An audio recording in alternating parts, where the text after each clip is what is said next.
bara la Afrika na sasa yuko katika chuo kikuu cha Dar es Salaam ambapo atazungumza kuhusiana na uongozi na nafasi ya wanawake katika uongozi.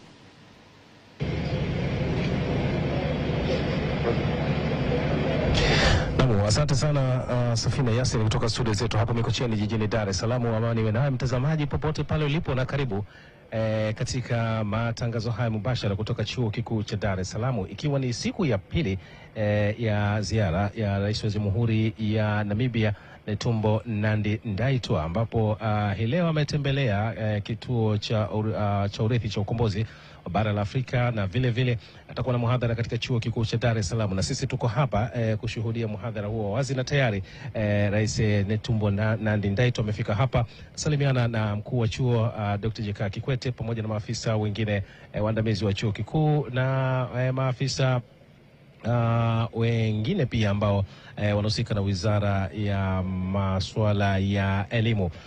Ikumbukwa tu chuo kikuu cha Dar es Salaam kimekuwa ni kitovu cha mijadala mingi tangu miaka ya 70 inahusisha masuala ya ukombozi wa bara la Afrika, na sasa mkuu wa chuo Dr. Kikwete akiendelea kutambulisha Rais wa Jamhuri ya Namibia kwa watendaji wa chuo kikuu cha Dar es Salaam. Waziri wa elimu yuko hapa, Profesa Mkenda, mkuu wa chuo makamu mkuu wa chuo Profesa Nangisi pia yuko hapa, pamoja na maafisa wengine. Hapa ndani inatarajiwa kutokuwa kuna mjadala wa wazi ambao tutakufahamisha kile ambacho kitakuwa kinazungumzwa, lakini kikubwa ambacho kimetolewa taarifa fupi tu hapo awali ni kwamba lengo kubwa ni kutoa hamasa kwa vijana wanaoendelea kusoma katika vyuo na shule mbalimbali hapa nchini, ili wawe na zile fikra za kiukombozi, hususan kwa sasa ukombozi wa kifikra, lakini zaidi sana uzalendo na kujali maslahi ya wa Afrika. Tutakufahamisha yote yanayoendelea kujiri katika eneo hili la chuo kikuu cha Dar es Salaam, katika ukumbi wa maktaba, ukumbi mkuu wa maktaba, ndipo ambapo shughuli hii itafanyikia. Na tayari amekwisha salimiana na wageni ambao wamempokea katika nje ya ukumbi wa maktaba, na sasa ni kuelekea ndani ya ukumbi moja kwa moja kwa ajili ya kuanza mhadhara huo ambao ni maalumu.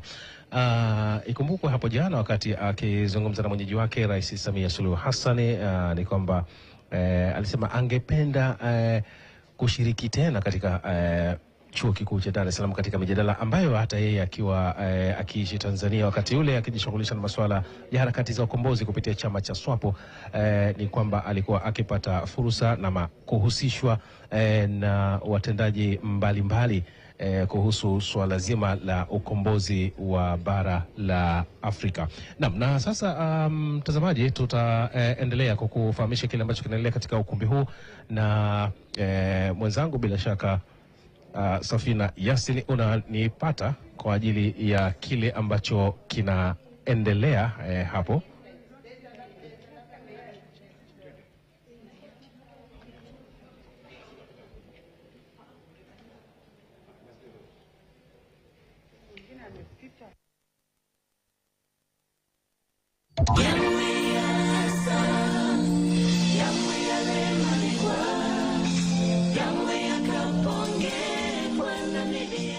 Dr. Netumbo Nandi-Ndaitwah aliapishwa kuwa rais wa kwanza mwanamke wa Namibia mnamo Machi 21 mwaka 2025 katika sherehe iliyofanyika sambamba na maadhimisho ya miaka 35 ya uhuru wa taifa hilo.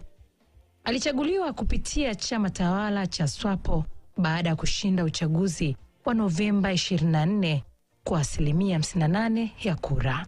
Alizaliwa mnamo tarehe 29 Oktoba mwaka 1952 katika kijiji cha Onamutai, mkoa wa Oshana. Akiwa na umri wa miaka 14 alijiunga na chama cha ukombozi cha SWAPO mwaka 1966, akichaguliwa katika harakati za kupigania uhuru wa Namibia kutoka kwa utawala wa Afrika Kusini. Alipata shahada ya uzamili katika masomo ya diplomasia kutoka chuo kikuu cha Kili na Glasgow Caledonian University. Dr. Nandi-Ndaitwah ameshika nyadhifa mbalimbali serikalini, zikiwemo waziri wa mambo ya nje na ushirikiano wa kimataifa mnamo mwaka 2012 hadi 2024, makamu wa rais mwaka 2024 hadi 2025, waziri wa mazingira na utalii mwaka 2010 hadi 2012, waziri wa habari na mawasiliano mwaka 2005 hadi mwaka 2010, na pia nafasi ya waziri wa masuala ya wanawake na ustawi wa watoto mwaka 2000 hadi 2005. Katika hotuba yake ya kwanza kama rais, aliahidi kuimarisha uchumi kupitia uwekezaji katika kilimo, kuongeza thamani ya rasilimali za taifa na kupambana na ukosefu wa ajira hasa kwa vijana. Pia alitangaza kuwa kuanzia mwaka 2026 elimu ya juu katika vyuo vikuu vya serikali na vyuo vya ufundi itakuwa bure, ikiwa ni sehemu ya juhudi za kupunguza umaskini na kukuza fursa kwa vijana. Kama rais wa kwanza mwanamke wa Namibia na mmoja wa viongozi wachache wanawake waliowahi kuchaguliwa moja kwa moja barani Afrika, anakabiliwa na matarajio makubwa kutoka kwa wananchi. Ameeleza kuwa anafahamu shindikizo hilo na anataka kuhukumiwa kwa misingi ya uwezo wake, sio jinsia. Uchaguzi wa Dr. Nandi Ndaitwah ni hatua kubwa katika historia ya Namibia na Afrika kwa ujumla, ukionyesha maendeleo katika usawa wa kijinsia na uongozi wa wanawake. Uongozi wake unatarajiwa kuleta mabadiliko chanya katika nyanja mbalimbali za kimaendeleo.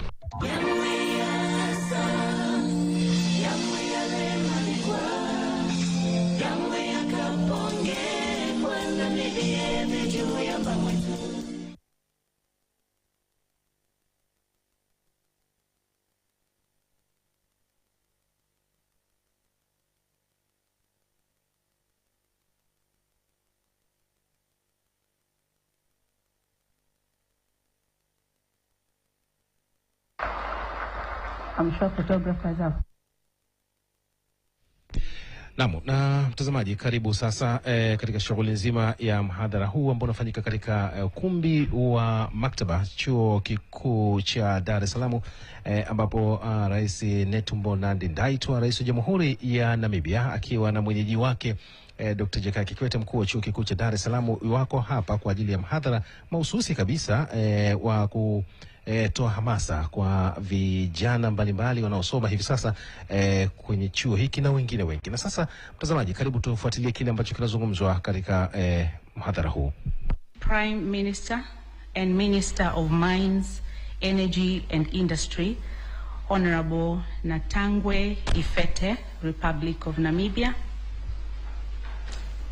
Honorable Mahmoud Thabit Kombo, Member of Parliament and Minister for Foreign Affairs and East African Cooperation, United Republic of Tanzania. Honorable Selma Ashipala Musavi, Minister of International Relations and Trade, Republic of Namibia. Honorable Professor Adolf Mkenda, Member of Parliament and Minister for Education, Science and Technology, United Republic of Tanzania. Honorable Professor Palamagamba Kabudi, Member of Parliament and Minister for Information, Culture, Arts and Sports, University of United Republic of Tanzania. Regional Commissioner of Dar es Salaam, Honorable Albert John Chalamila.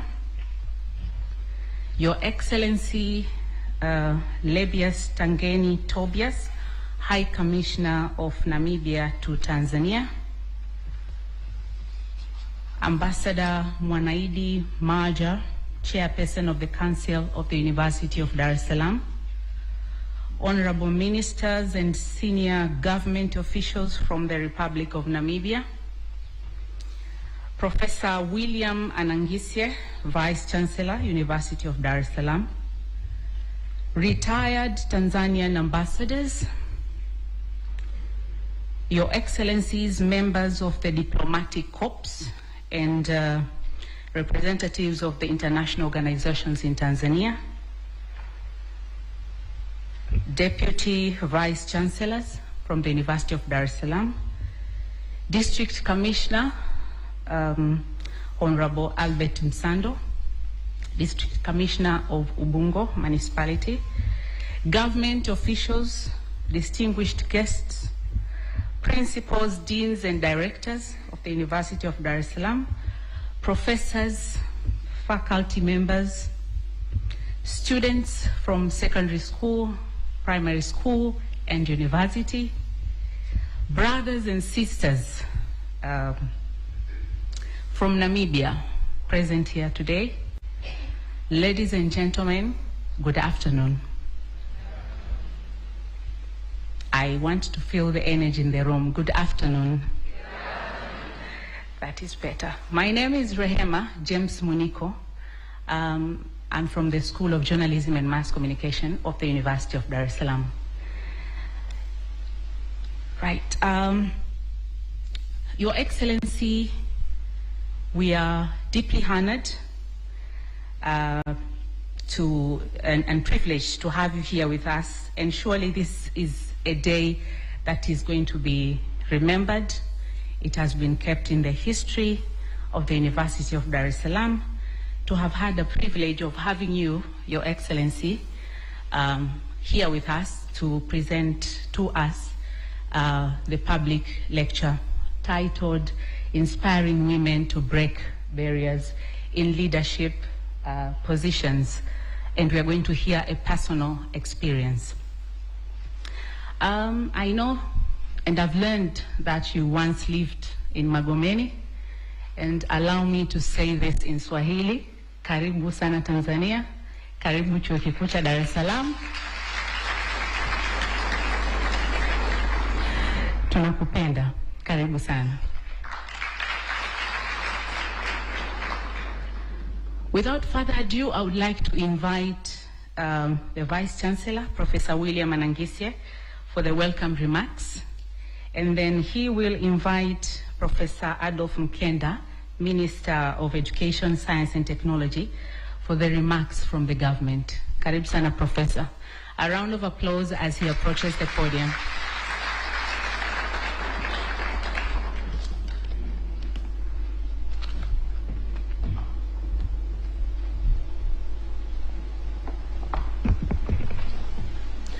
Your Excellency, Dr. Netumbo Nandi Ndaitwah, President of the Republic of Namibia,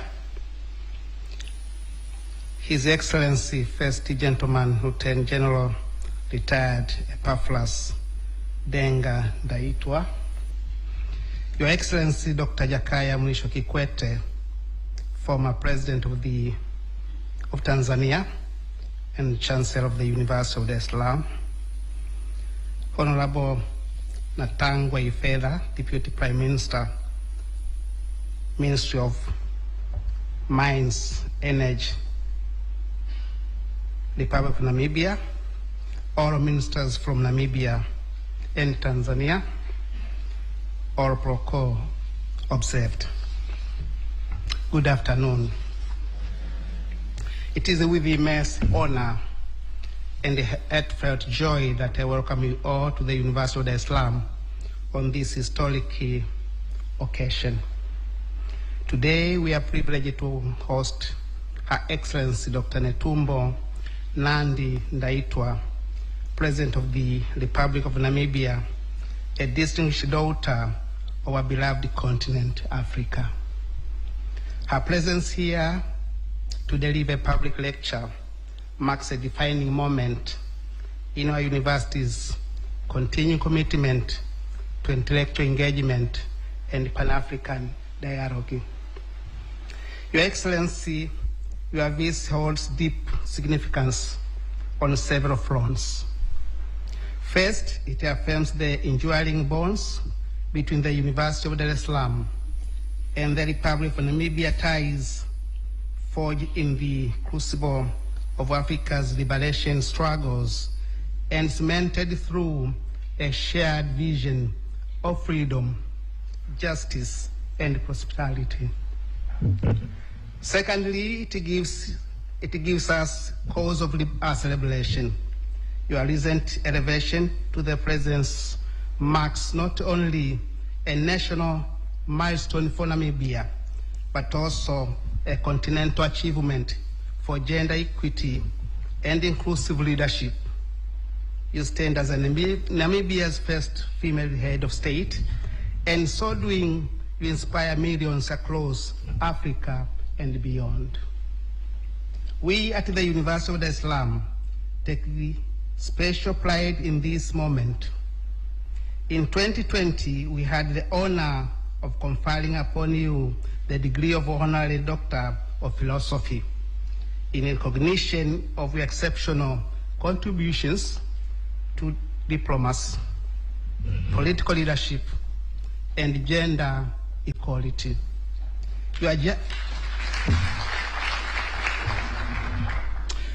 journey from liberation activism to the helm of state leadership is both remarkable and instructive. It stands as a testament to your unwavering commitment to public service and to the advancement of African dignity and unity.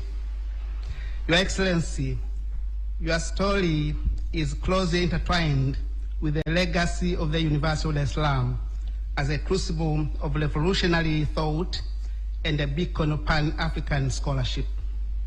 During the 1970s and 1980s, this university provided refuge and intellectual support to numerous liberation movements across Southern Africa, including SWAPO, NC, FRELIMO, MPLA, and ZANU-PF. We were more than an academic institution. We were a partner in the pursuit of justice and self-determination. Many Namibian freedom fighters found intellectual sustenance and solidarity within these wars. That legacy endures today as we continue to serve as a space for progressive thought, critical inquiry, and leadership development. Today's lecture, titled Inspiring Women to Break Barriers in Leadership Positions, a Personal Experience, could not be more timely. While the African continent has made strides in advancing gender equality, women continue to face structural, cultural, and political barriers to leadership. Your journey serves as a powerful counter-narrative one that demonstrates the heights that can be reached when determination meets opportunity and when a societies commit to equity and inclusion. Through your roles as Deputy Prime Minister, Minister of International Relations and Cooperation, and as a long-standing figure within SWAPO, you have exemplified the virtues of integrity, commitment, and visionary leadership. Now, as President, you continue to chart a course that challenges outdated norms and expands the horizons of possibility for women across Africa. As an institution of higher learning, the University of Dar es Salaam remains deeply committed to promoting gender equity, academic excellence, and social responsibility. We aim to empower all our students, regardless of gender, to realize their potential and to become agents of transformative changes in their communities. We believe that the universities must not only disseminate knowledge, but also cultivate values and shape societies. Your Excellency, as you share your reflections with us today, we are eager to listen, to learn, and to draw inspiration. Your experiences and insights without doubt resonate, particularly with our young women who stand at the threshold of their leadership journeys in an increasingly complex planet. We thank you for honoring us with your presence, for your wisdom, and for your enduring commitment to justice, equality, and Pan-Africanism. ladies and gentlemen, I once again extend a warm welcome to all our esteemed guests, colleagues, students, and members of the public. Let us seize this occasion not only to celebrate an extraordinary African leader, but also to renew our commitment to the ideals she embodies.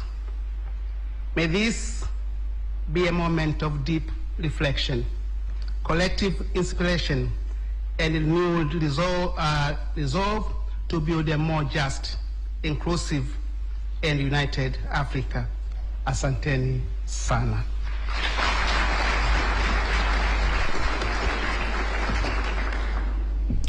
After my welcome remarks, kindly allow me to welcome our Minister for Education, Science and Technology, Professor Adolf Mkenda.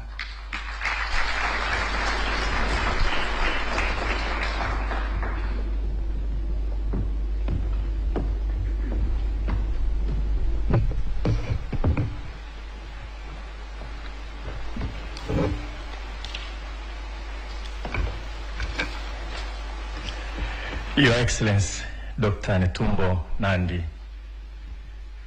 Ndaitwa, President of the Republic of Namibia, and Your Excellency, Lieutenant General Retired Epaphras Ndaitwa, First Gentleman, karibuni sana. Honorable Minister for Foreign Affairs and East African Cooperation, Honorable Mahmoud Thabit Kombo, Your Excellency, Dr. Jakaya Mrisho Kikwete, Chancellor of the University of Dar es Salaam, and the former President of the United Republic of Tanzania, Honorable Natangwe Itete, Deputy Prime Minister and Minister of Mines, Energy and Industry, Republic of Namibia, all ministers present, Ambassador Monaid Majaa, Chairperson of the Council of the University of Dar es Salaam, Professor Anangisye, the Vice Chancellor, His Excellency Lebius Tangen Tobias, High Commissioner of Republic of Namibia in Tanzania, members of Diplomatic Corps, Deputy Vice Chancellors, government officials, distinguished guests, ladies and gentlemen. It is with immense honor and great pleasure that I stand before you, Your Excellency, to deliver these remarks on behalf of the government of the United Republic of Tanzania. Your Excellency, allow me, first and foremost, to convey the warm greetings and best wishes of the government and the people of Tanzania as we welcome you back to the University of Dar es Salaam and to a country you have long considered a second home. On behalf of the government, I wish to wholeheartedly congratulate you on your historic election as the President of the Republic of Namibia and the first female President of that Republic. Your resounding electoral victory is not only a triumph of the people of Namibia, but a beacon of hope and inspiration for the entire African continent, especially for women and girls aspiring to leadership. Your Excellency, your presence at this institution today invokes deep emotion and pride. It reminds us of the shared struggle that unites Tanzania and Namibia, a bond forged in the fire of liberation and nurtured through decades of brotherhood and sisterhood and solidarity. Tanzania, under the leadership of Mwalimu Julius Nyerere, was honored to serve as a sanctuary and strategic base for Namibia's liberation movement. It is in this spirit that your journey and leadership continue to resonate powerfully with the people of Tanzania. Many people may not know this, but the first president of Namibia used to travel using Tanzanian paper, and his name then was Sam Mwakangale, a teacher from Dodoma. We also remember fondly the fact that pivot moment of the SWAPO took place in Tanga in 1969 towards 1970, where consolidation of the strategy for liberation took place. Your Excellency, in the field of education, our countries have long worked side by side. Tanzania was proud to support the establishment of Namibia's National University, drawing from our own experiences and models. Our own Professor Keto Mshingeni from the University of Dar es Salaam was one of the Tanzanians who played a pivotal role in this regard and indeed became the founding Pro-Vice Chancellor for Academic Affairs at the University of Namibia. Our collaboration has since expanded with ongoing partnerships in higher education, technical training, and research exchange. And my colleague, Professor Kabut, just reminded me that you used to have Dr. Huaraka from Namibia in the 1960s and 70s who taught law of torts at the Faculty of Law at the University of Dar es Salaam. We are also encouraged by Namibia's embrace of Kiswahili, both within the framework of SADC and through bilateral cooperation with Tanzania. Language is a vessel of culture and a tool of integration, and the promotion of Kiswahili across our region is a critical step towards strengthening our unity and identity as Africans. Your Excellency, the government of Tanzania has long been supporting needy students selected to join universities in order to realize their dreams.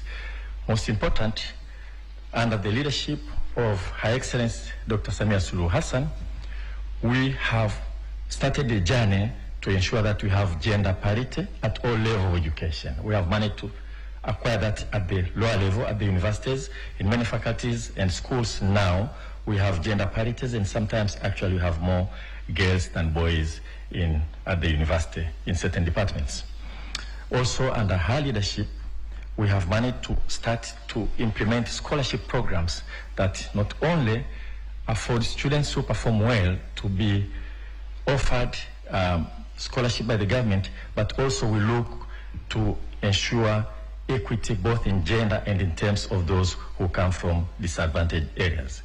Investing more in higher and TVET education is geared to produce graduates who can contribute significantly to the economic transformation efforts, which is highly driven by science and technology.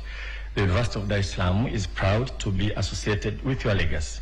As one of the liberation leaders who spent formative years here in Tanzania, your personal and professional journey is deeply intertwined with this university's own history. We view your accession to the highest office not only as a Namibian milestone, but as a proud chapter in the continuing story of Pan-Africanism and the gender equality. And here I may mention, Your Excellency, and I'll point out one professor, that as Vice Chancellor has said, this university was a school of thought with a lot of debate and champion for liberation.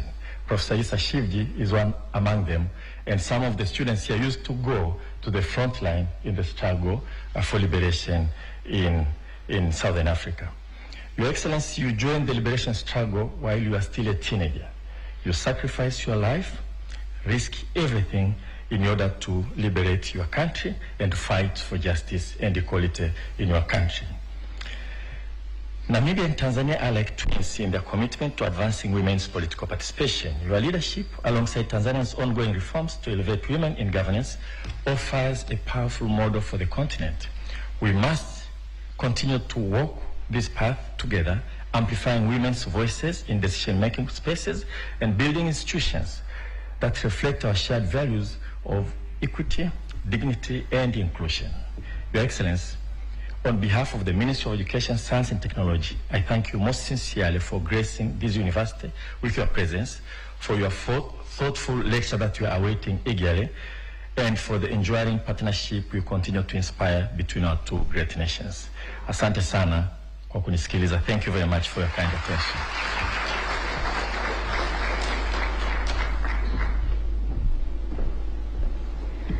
Thank you very much, Honorable Professor Adolf Mkenda, Minister for Education, Science and Technology, for the remarks from the government. One thing that he mentioned is that Her Excellency started the liberation struggles when she was a teenager. Do we have teenagers in the room today? May you please stand up so that we can see if there is anything that we can capture out of you, please stand up. May we clap for them? These are the future presidents, ambassadors, and ministers of tomorrow. Please be seated. Thank you. Your Excellency, allow me to invite Professor Benedetta Killian, Deputy Vice Chancellor, Planning, Finance, and Administration, to introduce you, our lecturer of today. And we will hear quite a lot about you, and I'm sure the teenagers are going to have their notebooks out so that they can, take, anything that is important for them to head towards their big journeys and dreams ahead of us. Professor Killian, karibu sana. A round of applause as she approaches the podium.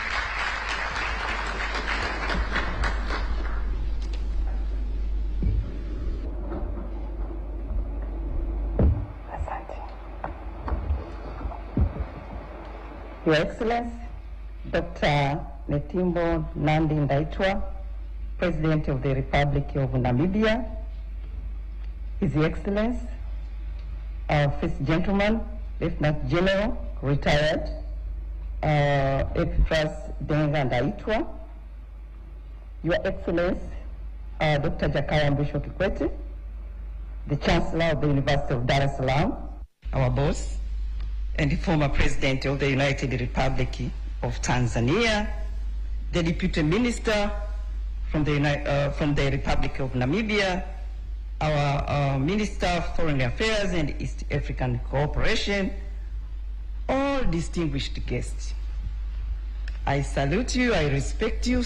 I can't mention all your names for the benefit of time, all protocols observed. Good afternoon. It is a profound honor and privilege to welcome to this gathering a leader of extraordinary vision, resilience, and integrity, Her Excellency Dr. Netumbo Nandi-Ndaitwah, President of the Republic of Namibia.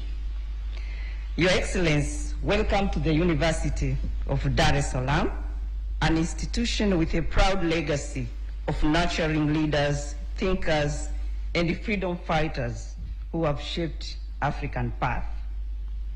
Ladies and gentlemen, Her Excellency made history on 21st March 2025 when she was sworn in as the Namibia's 5th president and the very first woman to hold this esteemed office.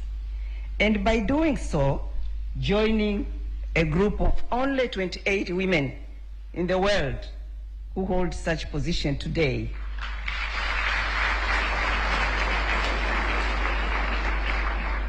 Either as head of government or head of state, of which our Honorable President, Her Excellency Dr. Samia Suluhu Hassan, is also one of them. Dr. Netumbo's ascendance to the presidency is not just a personal triumph, but a defining milestone for Namibia and for the broader movement towards gender equality and leadership across Africa and beyond. Her Excellency's story is not only about holding high office ranks and historic achievement, but it is also a story of personal courage, deep conviction, and lifelong dedication to the African cause. Born in the northern part of Namibia, she was raised in a family that valued education and community, even in the face of colonial oppression. She attended the Augustinium Secondary School in Windo, a school known for producing some of Namibia's finest minds, and later pursued higher education abroad, including studies in public administration and management, diplomacy, international relations in the UK, Zambia, and the Soviet Union.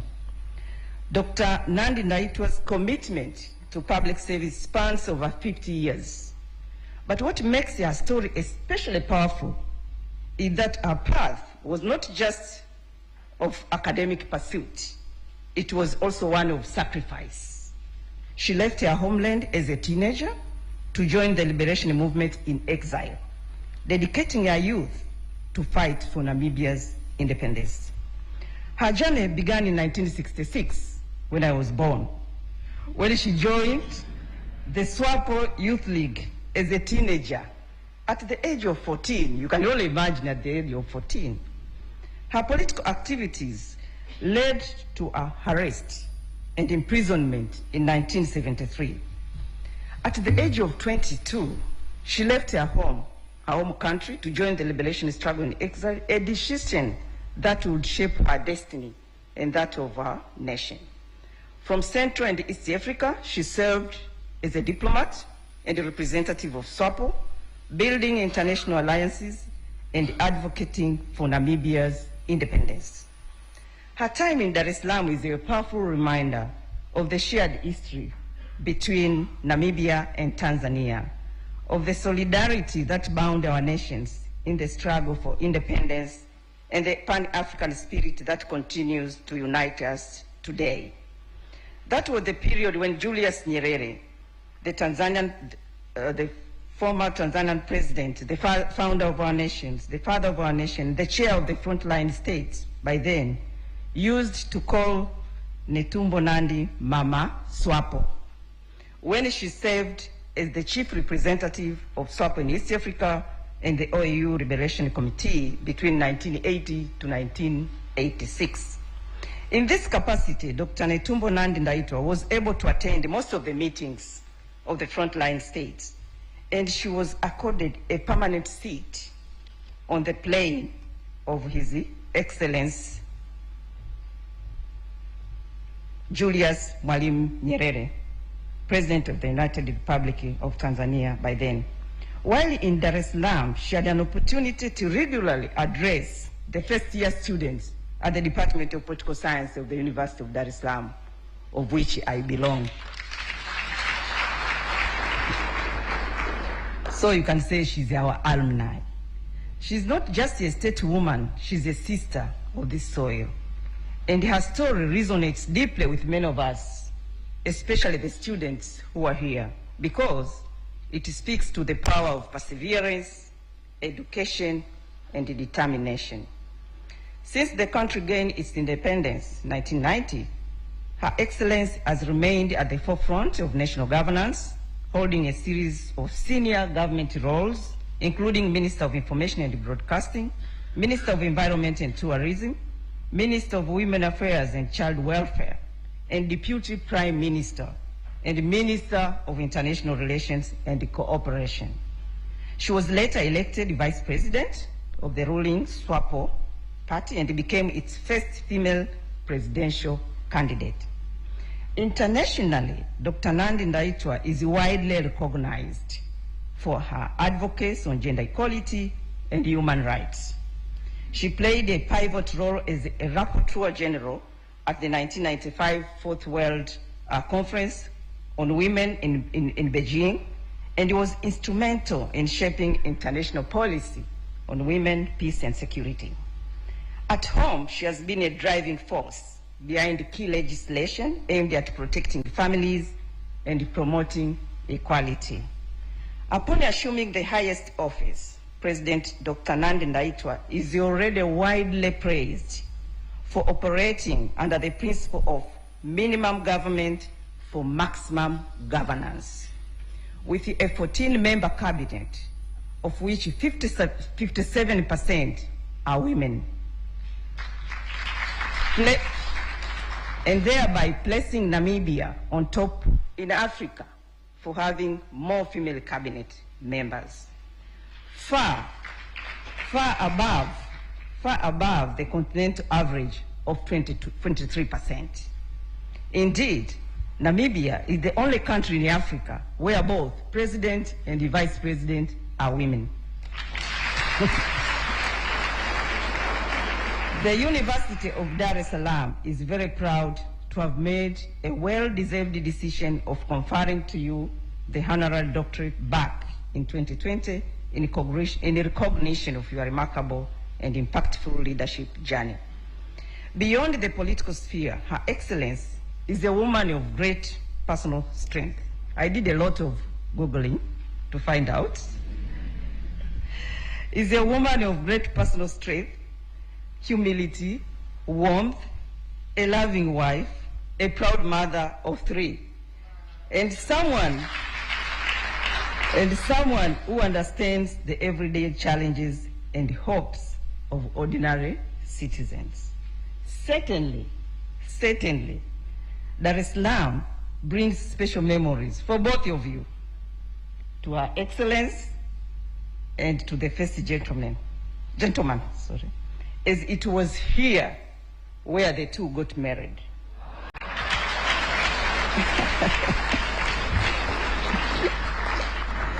Those who know her personally, so we can say today they have come back for their honeymoon. Those who know her personally speak of her discipline, deep compassion, and unwavering sense of justice. She finds joy in reading, and reading between the lines. And in her free time, she enjoys sports, particularly netball and squash. A testament to her balanced and active lifestyle. Her personal life reflects the same values that define her leadership: integrity, resilience, and care for others. Ladies and gentlemen, please join me in extending a warm welcome with a big applause to an exceptional leader, Her Excellency Dr. Netumbo Nandi Ndaitwah, President of the Republic of Namibia.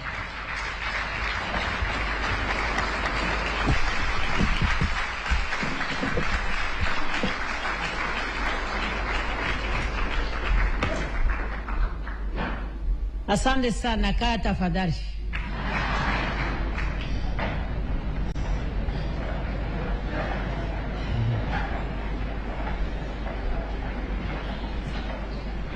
Thank you very much for introduction and for the floor.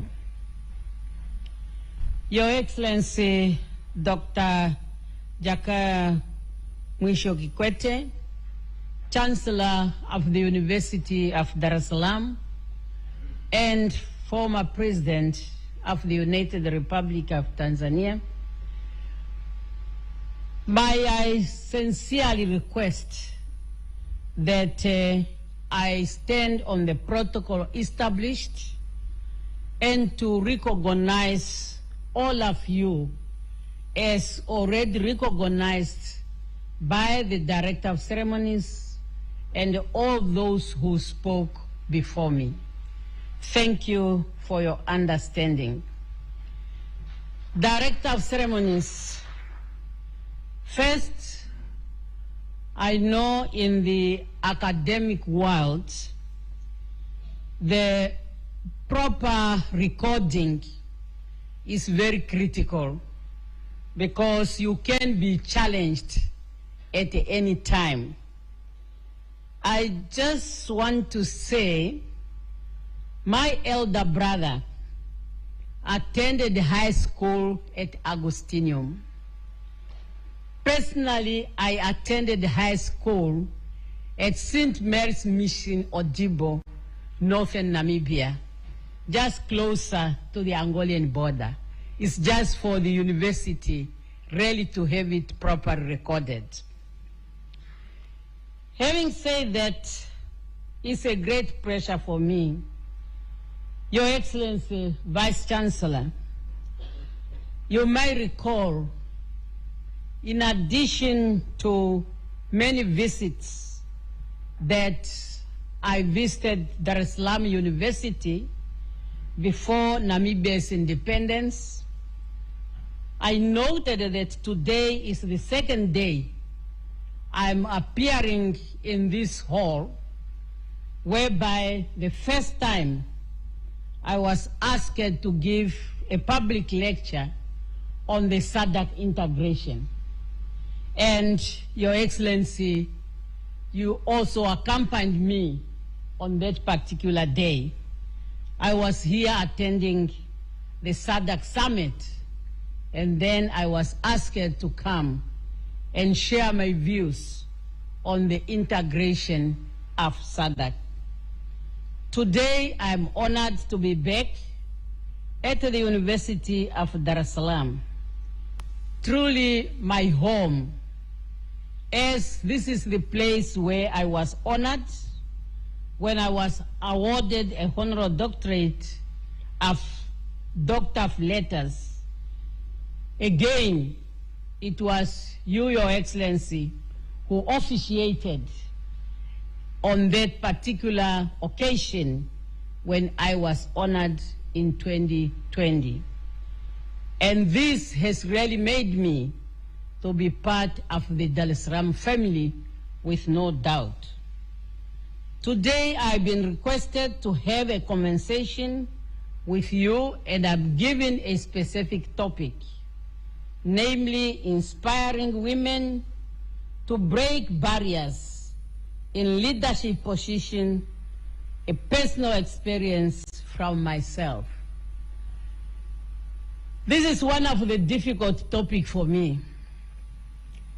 I remember when we were in Beijing for the 4th World Conference on Women, as a rapporteur general and as the head of the Namibian delegation, I was asked by the NGO Forum, together with other women leaders, to share our own experience and to say exactly about ourselves. I must tell you, I'm one of those who find it very difficult to talk about myself, because one expects others to talk about you. But nevertheless, when you are put in a spot like this, you try your best. What I can say here is that the history of women emancipation is long, very rich, and inspiring. And that history of women emancipation can be traced back to the women's suffrage, when women were fighting to be recognized as voters and to be voted into position of power. It went further for women to fight for property rights, because history had made it that as women we can have access to property, but we don't own it. Then it went further to the reproductive rights, that we can produce, we can reproduce, but you cannot take a decision. And then social rights as well as political rights.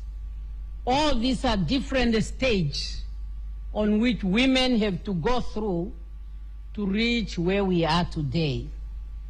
And it is against this background, if we recall that the 4th World Conference on Women in Beijing in 1995 was under the theme Equality, Development, and Peace, which simply means we need to be equal as citizens of the world in public life if we are to bring about development. And where there is development, there must be peace. I know the Tanzanian people will remember this very well, because our own Gertrude Mongella was on top as the Secretary General of the 4th World Conference, where I served as the Rapporteur General. We were honored at this conference to be given such responsibilities, and our delegations have really made an impact by shaping the discussions. Personally, I recall when the African women have entrusted me to be the chief negotiator for the African group in the development of the Beijing Platform of Action. Ambassador Selma Aspala Mushavi present there, currently our Minister of International Relations and Trade, was then an officer at the UN at our mission, and she has been very fundamental technically with others, technical staff, to assist us.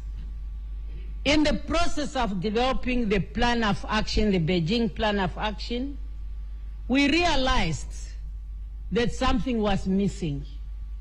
And what was missing is the issue of a child. As we were arguing that you cannot talk about equality between men and women if you do not focus on a child.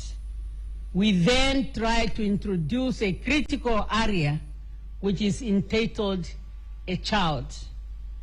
Namibia, we invited a SADC meeting first in Windhoek, where the issue was introduced, and then as Africa we gathered in Dakar, where we then confirmed that we should go to the UN and introduce a chapter which is focusing on the child. If we can make progress in ensuring that we will empower both men and women equally to participate in the development of our respective countries and the world. Finally, the chapter was accepted.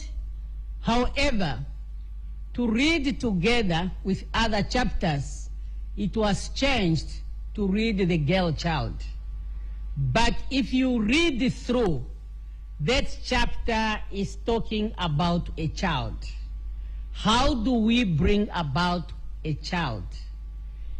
Of course, I recall in the discussion, there was a proposal that should say member states should provide free education to a girl child. And this argument was based on the history where we are coming from, that women were seen as second citizens in their respective countries. Through the discussions, we found it not appropriate.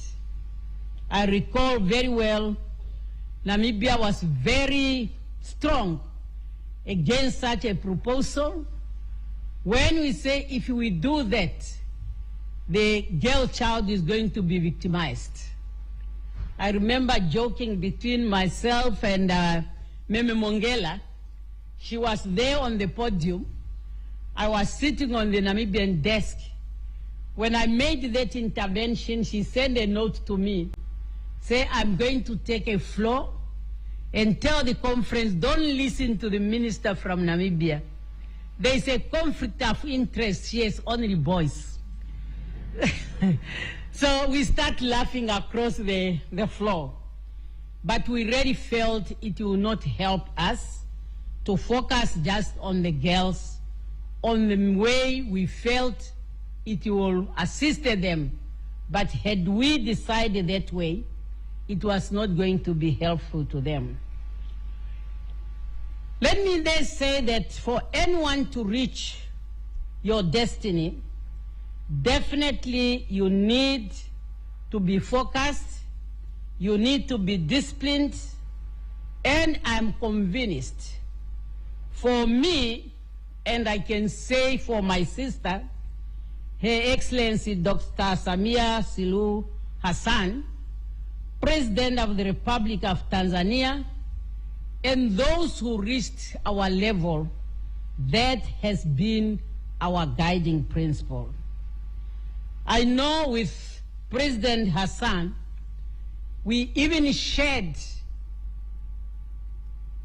as we served as ministers of environment and tourism of our respective country at the same time. We were not so close, but as Tanzania and Namibia are close, we have been always consulting. And little we knew that one day we will be in the position where we are today. So therefore, it has to be very clear that focus and discipline is the key. Not all of us are going to be presidents, but definitely we all have our destiny. And your destiny, you have to shape it from the word go. You have to shape it with how you are managing yourself and how you are managing the others. Growing up, I must say I have come to understand that in everything around you, there are reasons and there are lessons to learn from. I have grown up in a colonial system where we were deprived education, where we were treated in the true sense of the word as second-class citizens. Of course, the deprivation of education is very fundamental for mental colonialism. And that is why I fully agree with the theme of the University of Dar es Salaam, and I'm so happy to be associated with it. Hekima ni uhuru, that means wisdom is freedom. And wisdom is freedom, and education is power, and information is power. As a Minister of Information and Broadcasting of Namibia, Namibians will recall that my password was information is power. Every time I make a statement, at the end I will say information is power. And I called on the Namibian media to inform the public factually, because information is power. If you inform wrongly, then you are empowering your people in a wrong way. And this is something I have learned in my 6 years here in Dar es Salaam as the SWAPO chief representative. What did I learn from the colonial operation?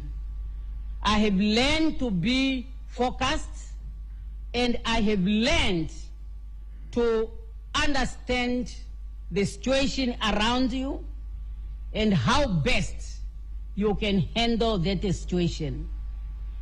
Namibia, like Tanzania, is one country that has suffered, particularly under the German colonial regime, where between 1904 and 1908, we suffered the genocide in the 20th century. That has impact on us up to now. In Namibia, we believe that the current level of our population, which is among the lowest in the world, has been affected by this genocide, where 2/3 of the population of the Namas and the Hereros were exterminated. And listening to this history, you are shaped to make sure that you have to fight for your country until independence is achieved. Again, we suffered under the apartheid law, which was a segregation law based on one skin of color, where you are considered that as a black person, you are literally nothing. During that time, you had shops for blacks and for whites. Buses, you have buses for black, for whites. The bread, if you have to buy, a black person is not allowed to buy a white bread. You should just buy brown bread. It was so bad. It was so bad to the extent that your senses will just make you, regardless if you are a man or a woman, to say, I cannot stand this. And this has led to some of us to be part and parcel of the political activities in our country under the SWAPO of Namibia. That start political mobilization of our masses in the late 50s.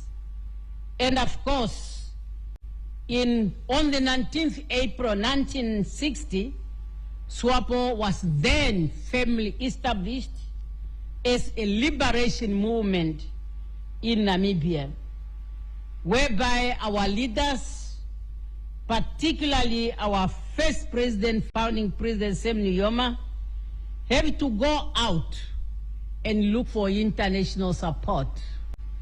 And his most important stopping point was Tanzania, where President Mwalimu Nyerere has given him space and become a citizen of Tanzania. We are already informed about the passport that he has been used. I'm telling you, there's nothing painful to be in a country and you are not recognized where you come from. When I went to UK for studies, I first started in Edinburgh, which is Scotland, and I had no problem. My student's card was written citizen of Namibia. When I went to the Keele University in the Midlands, that is Britain, they have to change your student's cards. To my surprise, it was written stateless. That is something very painful. And up to now, when I'm just thinking of it, you have a student's card, is written stateless. Even if something happened to you and you are no more there, it will take time for you to be traced. But that's what you have to suffer. And these are the things that can really change you, and you decide that I need to be independent. When SWAPO realized that the political struggle will not really brought us where we want to be, as the South African regime was so transigent, then a decision was taken to launch the armed liberation struggle. And this was planned here in Tanzania under the guidance of President Mwalimu Nyerere, to the extent that the first group of planned combatants who went and launched the armed struggle, they were trained in Tanga province, and that is where they were given their arms and ammunition to travel all the way up to Namibia and launch or put up their base in one of our regions that's now called Umsati region. Hence, on the 26th August 1966, the armed liberation struggle was launched in our country. Thank you to President Mwalimu Nyerere, the government and the people of the United Republic of Tanzania, who have helped these combatants who were trained in Congo. Of course, even my husband is one of those who were trained in Congo, as you can see him here. Congo was the main training center for liberation movements. And that's why many of us will be associated with that. Therefore, my personal story or my journey, which I have traveled, has come a long way. I must say, my parents told me that as a young person, I was very quiet. And most of the time, I would find my way to be active, but only to assist and associate with the youngest and the less privileged members in our village. That's why they are telling me that when you are playing, it's either you are with the youngest or you are with the most underprivileged children in the village. So I believe that environment has maybe also shaped me where I find myself today.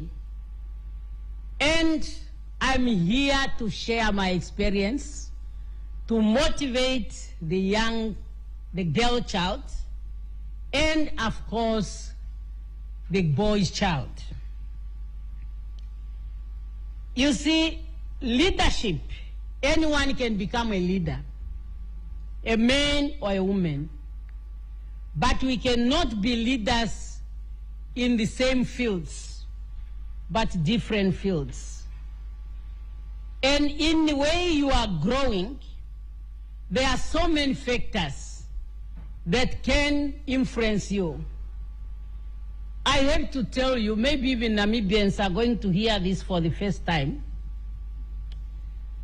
I need to say that the closer as I've been growing in my political career, the closer I am to the party top leadership is the furthest I have been. But no one noted it. I noted it myself. But I say I don't need to make it an issue. I'm here for the Namibian people. I'm here for myself to see to it what we have set for ourselves to liberate our country, and in an independent Namibia to develop our country for prosperity for all has to be achieved. But my strength has been that the middle leadership and the general party members, we have worked so closely, and they have empowered me and become my compass as a young person coming from a rural Namibia, and as a one who is committed to the cause of independence and to the cause of the Namibia we want.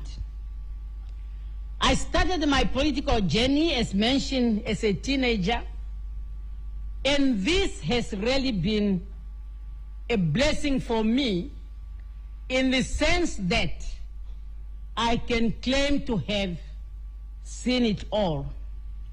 That even led to me to be arrested.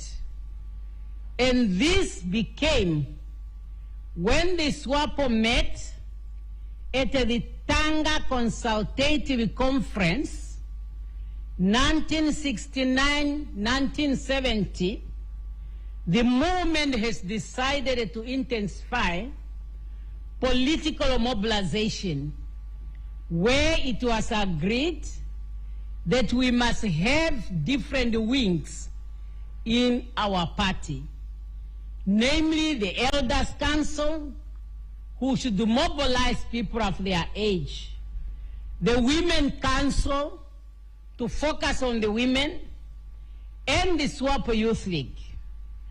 As young people, we got this message while inside the country, and we mobilized ourselves.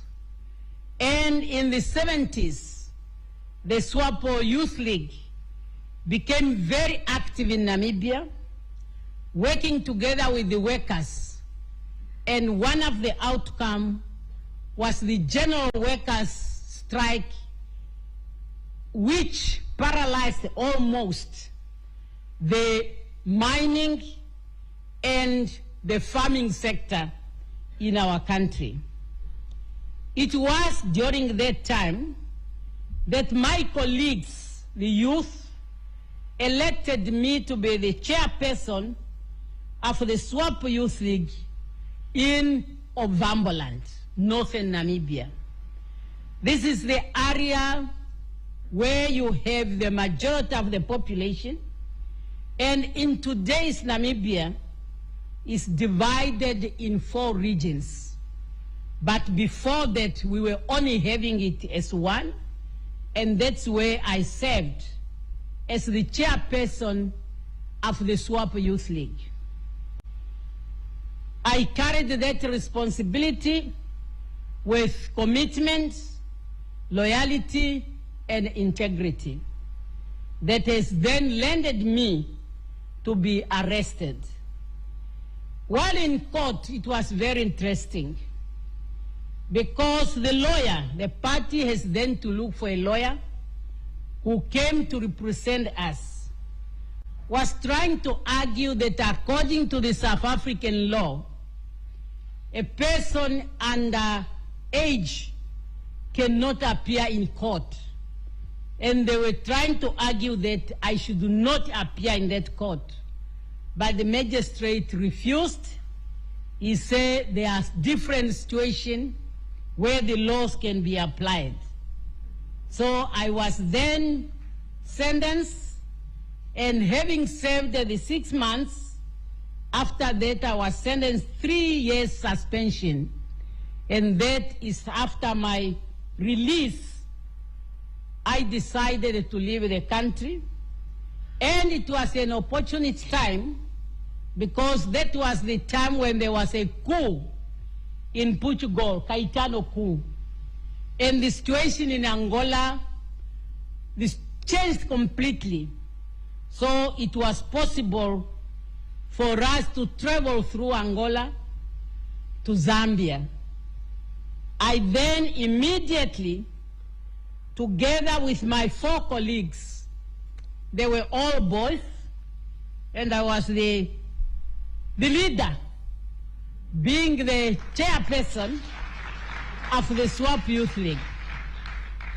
They accepted that leadership because they are the one who elected me.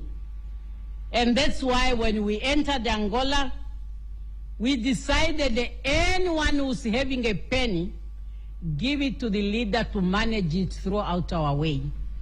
And there was no discussion. They all complied. In the process, we even had a problem that the money got finished, and one of our colleagues had the radio. We agreed to sell it so that we can all benefit from that. But what came out is always to be managed by the group leader. We arrived in Zambia, and that is where, when we arrived, the SWAPO leadership has decided that I should be one of the delegates to the General Assembly in 1974. We were 5 from home who were made part of the delegation, and I saw some of the pictures, Prof, at the Liberation Center where I was, when I was with our Secretary of External Relations, Comrade Peter Moshange. May his life rest in eternal peace.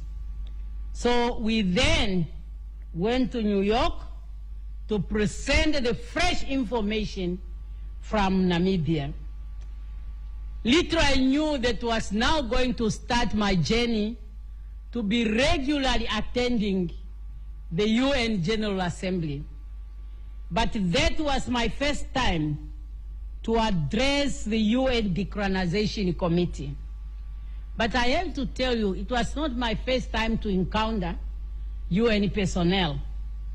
Because in 1972, when Dr. Kurt Waldheim, the Secretary General of the UN, visited Namibia, as well as Dr. Alfred Escher, the special representative, they came in different times. Dr. Waldheim came in March, and Dr. Asia came in October. But both of them, I met them. Specifically with Dr. Asia, we have to force him to address a rally in Oshakati.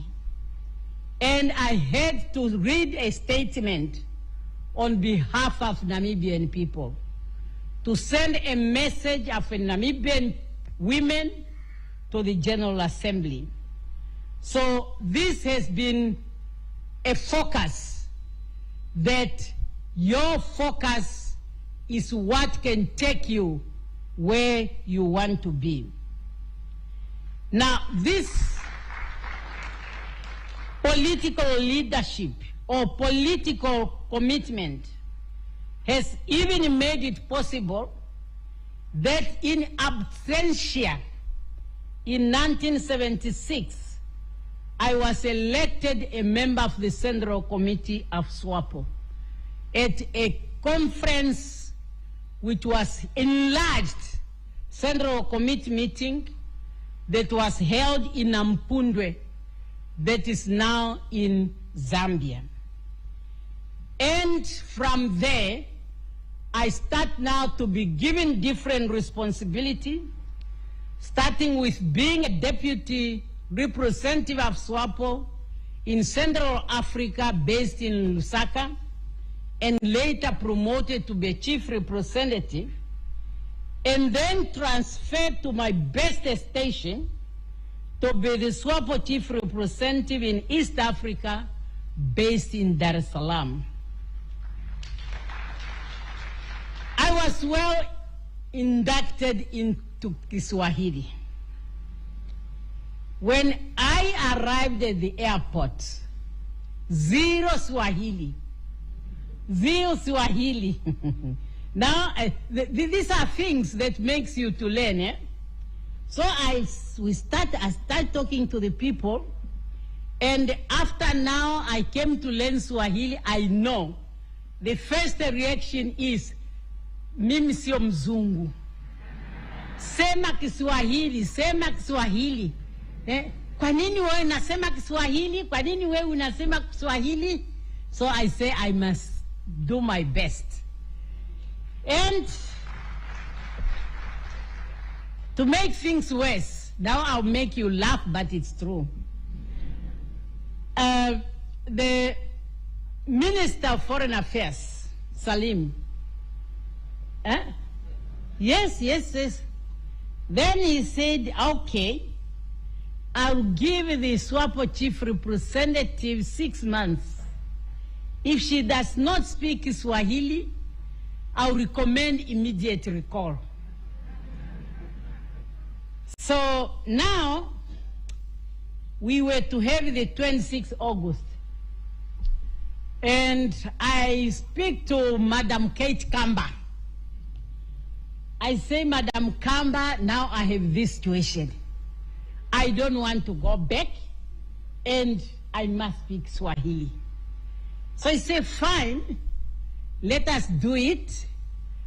I will tell you, you write your statement in English, I'll translate it in Swahili, I'll read it to you, and you write it Swahili or Shwambo.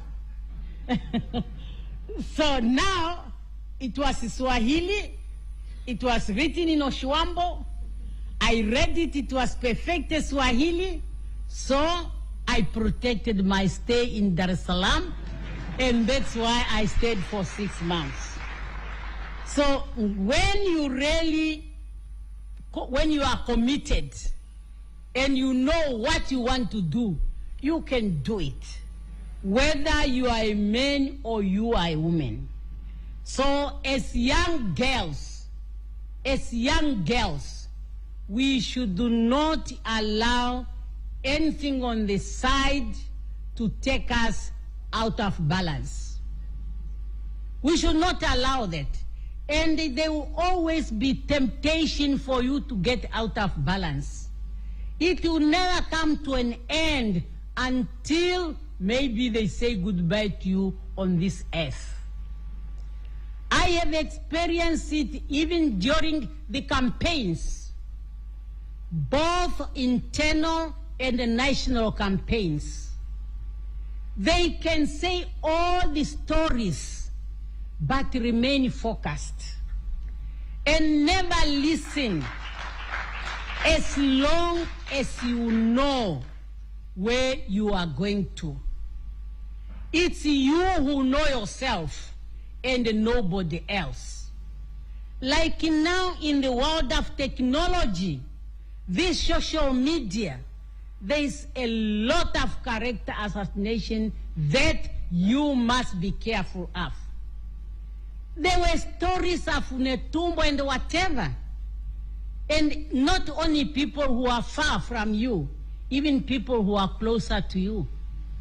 My own nephew has to send me a message now after I formed the cabinet. He said, you performed beyond my expectation. So these are realities. So just remain focused. There are so many challenges, but they must be addressed by us. In Namibia, we have to deal with discriminative laws against women. When I was appointed as a Deputy Minister of Foreign Affairs, my husband there was unemployed. He was not employed at the time. And in Namibia, you have medical aid. I applied for medical aid for my family. And I got a letter from the Minister of Finance telling me that you can only register your children, your child, in your medical aid and not your husband because you are not a breadwinner. Now, you can imagine you are now in a house when you get sick and your son, you have a medical aid. But your husband, because he's the head of the household, but he's unemployed, is now left in the cold. You know what I did? I wrote a long letter to Minister Hergo. And I started with a definition, what is a head of the household? I still remember that. Oxford Dictionary.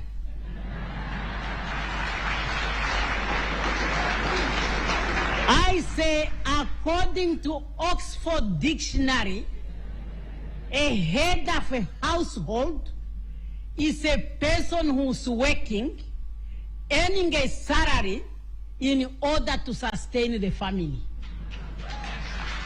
I still remember that. You can go and check. It's exactly what you find there. So I say, I'm now working, I'm earning a salary, and I'm sustaining my family. I'm the head of the household. And I cannot accept that you leave out my husband on my medical aid. Otherwise, the same way we mobilize to liberate this country, I will mobilize the women to liberate ourselves.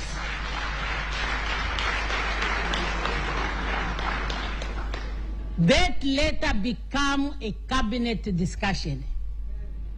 And in that cabinet discussion, a decision was taken, but I was consulted and I agree with the decision to say, fine, we understand your letter.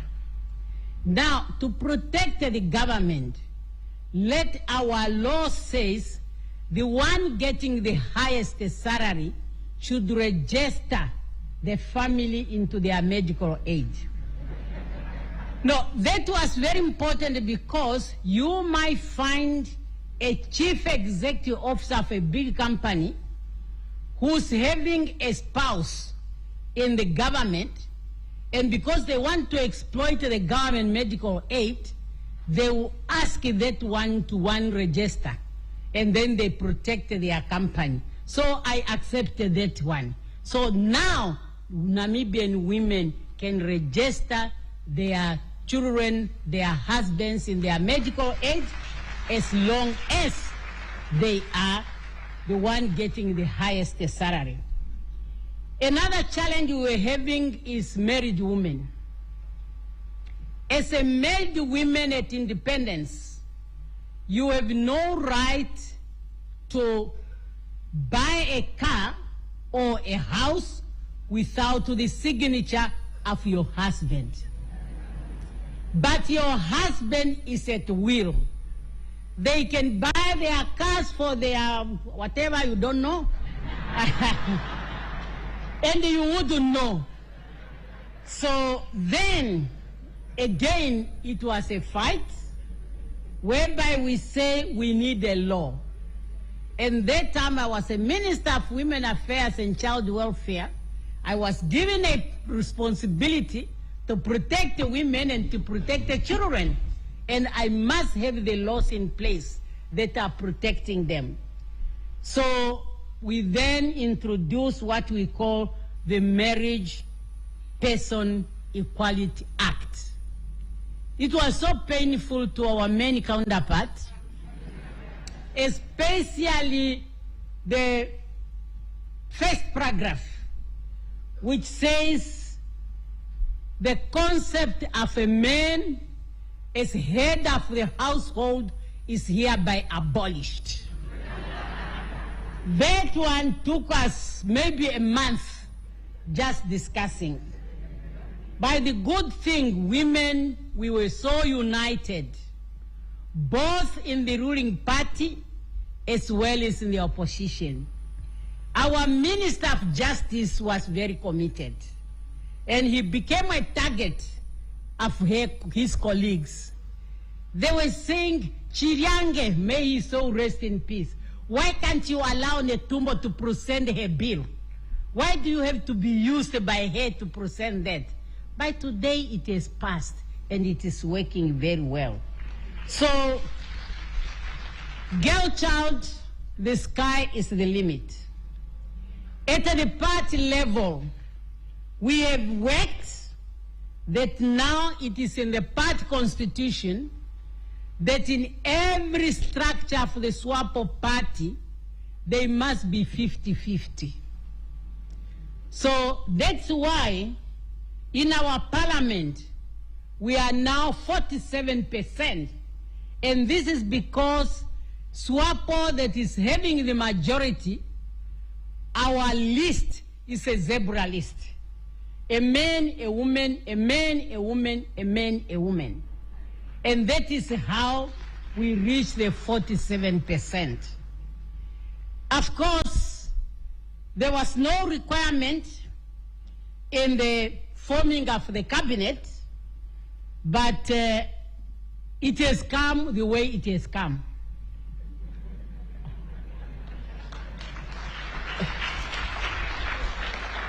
And when I was forming the cabinet, there were only two things that were guiding me. First, the last elections as a ruling party, we reduced our majority. We are still the majority, but we reduced our majority. And I didn't want it to have a weak parliament, particularly when it comes to committee stages. Because if you are in the executive, you cannot participate in the committees. So I then decided to reduce the cabinet from 18 ministers to 14.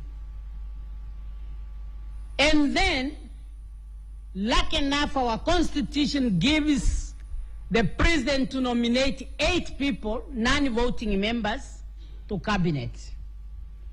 And I said, I will have less people to come from parliament so that I leave a good number in parliament, and then they can complement with those I'm going to nominate. So that's why I have 8 whom I nominated, and then the 6 that I took from parliament. But during the campaign, my philosophy was very clear, which was read together with SWAPO election manifesto. And it's a philosophy of integrity, honesty, and merit.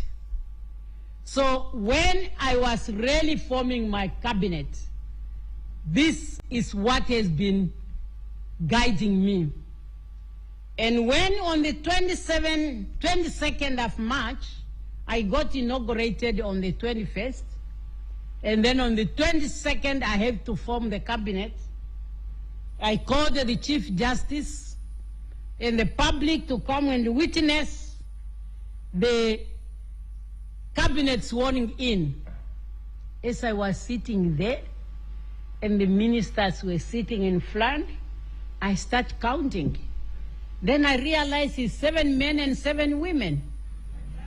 So that is how it comes. When you are destined, things just happen. Because that is really what it is. And I'm so happy with my team. So therefore, as young girls, we have to be on our own. I'm here now joining other women who came before me. I have already talked about President Hassan, and we all know about Helen Johnson Sirleaf of Liberia, who is also one of my mentors. Something we have in common, we share a birthday, so that we always call each other whenever it's 29 October, in case you want to send us cards. And then Madam Joyce Banda of Malawi. So, of course, we also had the President of Ethiopia, and we want the number to increase. However, and I underline this and I mention it even on my inauguration, I'm not here elected because I'm a woman. I'm elected because I have proven to the people of Namibia that I'm ready to be at their service.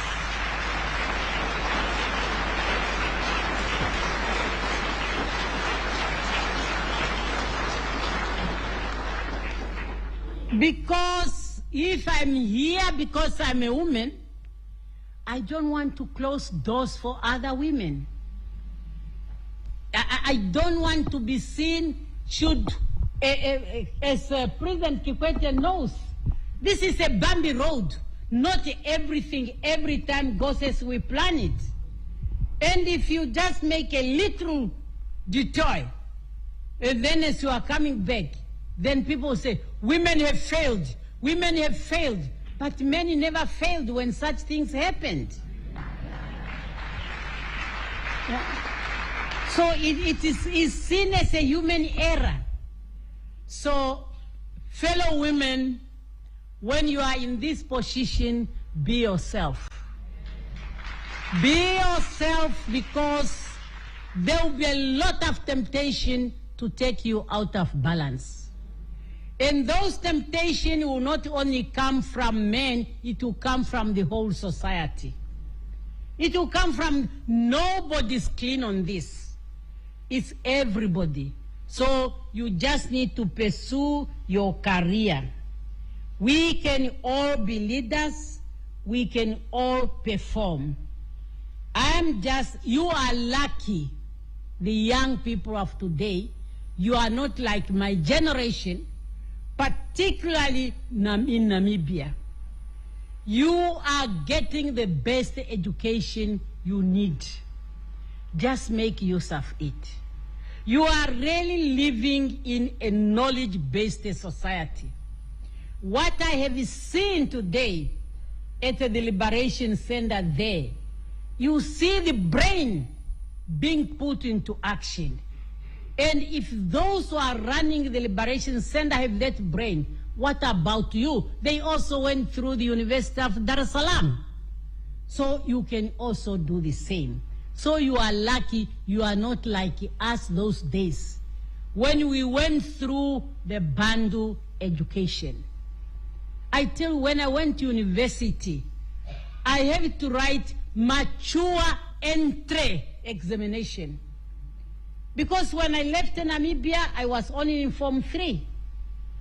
So then I had to do international relations. And because before I went for university, I worked as chief representative, I believe that has now made up for my years at school that I have missed because I could not be allowed to continue in Namibia with my studies after being released from prison. And that's why the school where I was, they offered me just to teach after I've done Form 3. Now you are lucky. You are going through the whole process like the growth of a child.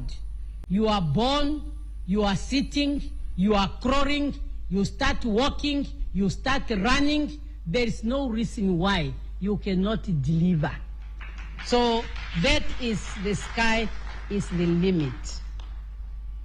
Women have the same capacity and knowledge to build our countries, our continent, and the world. Just let us give it the best. Finally, we are realizing the laws we are making on the boy child.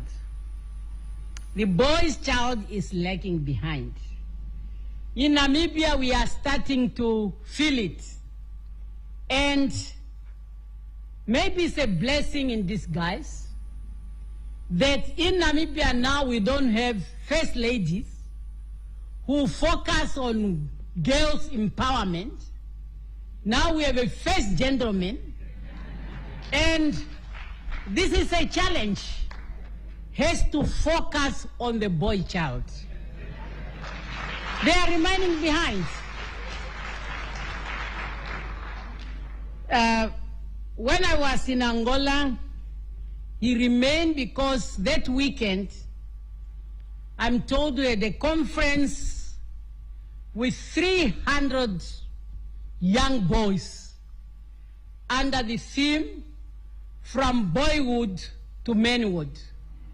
So we will see in the process how it's going to work so that we can bring the boy child to the par with the girl child. We invested already on the girl child, and they are doing very well in Namibia. If you go to the University of Namibia, the majority of the graduates are women. But the ratio, population-wise, is not big.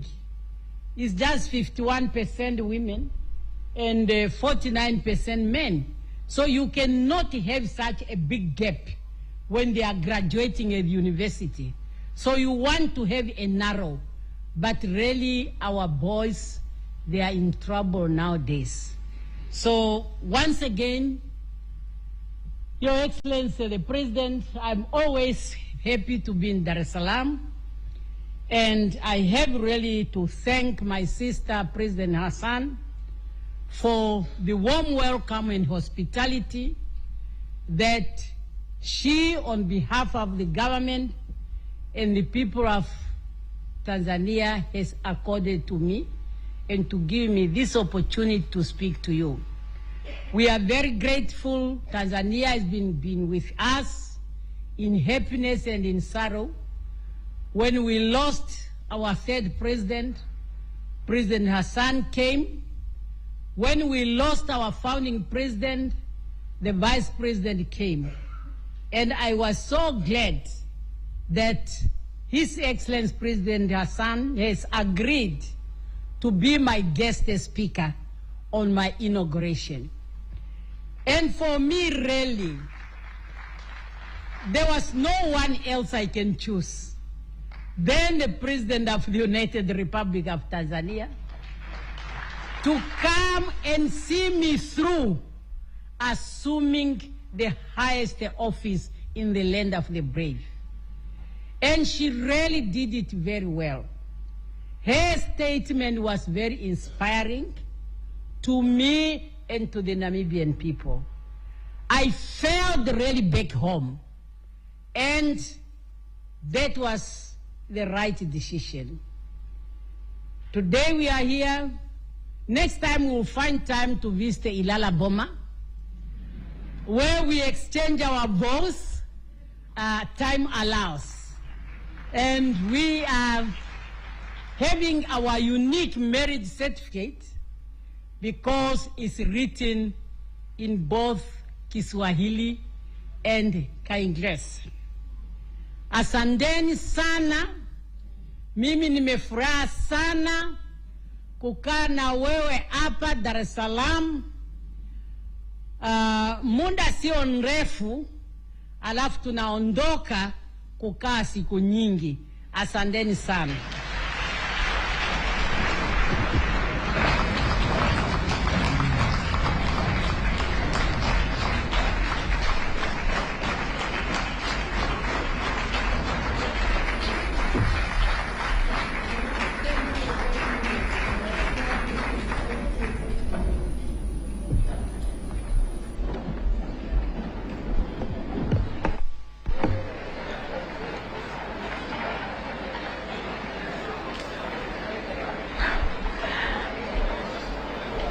Another round, big of applause.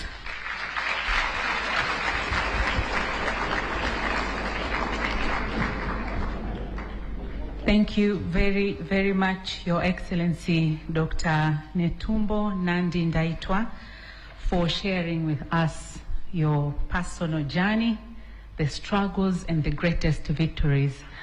Allow me to invite Professor Benedetta Killian for this very brief session of discussion. Karibu, Professor.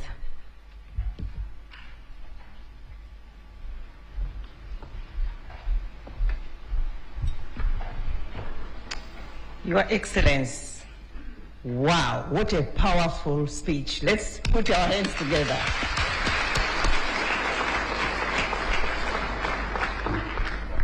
I want to write, while I was listening, I wanted to write key buzzwords, but the powerful women of Her Excellency took my pen because I shared the table with the President. When I went back, I didn't find my pen. But this is what I can just say in few words. A powerful speech, powerful voice, the powerful voice. You want to win? Powerful voice. Yes. Women, be yourself. The boys are in trouble, so let's do something about it in terms of programming, policies. But I was also very touched by, understand your situation, and the situation shapes you. Listening to Her Excellency, the struggles shaped her. She's a fighter, you see, and stay focused. Stay focused, and you reach your destiny. So now it's time for interactive session. For the benefit of time, we are going to take about 3 questions. And when you want to ask any question, please raise your hand and tell us your name. Don't give us a speech. We have already had a wonderful speech. So just go straight to the point. But because we rarely get an opportunity to ask the President questions, and I'm here standing in front of you, I want to grab the opportunity. I want to be the first one to ask the question. Madam President, the fight for gender equality globally has been there since time immemorial. We have been fighting. Thank God Namibia is doing very well. But globally, the gender parity is far from actually being attained. And I was reading this morning the UN Women Report, Global Gender Report, and it is estimated that it will take about 138 years to achieve gender parity if this speed continues. My question to you is, why is it taking too long globally? Why is it taking too long to achieve gender parity? What should we do globally? So that's my question to you. And probably we can start with this one, and later on I'll invite others. Karibu.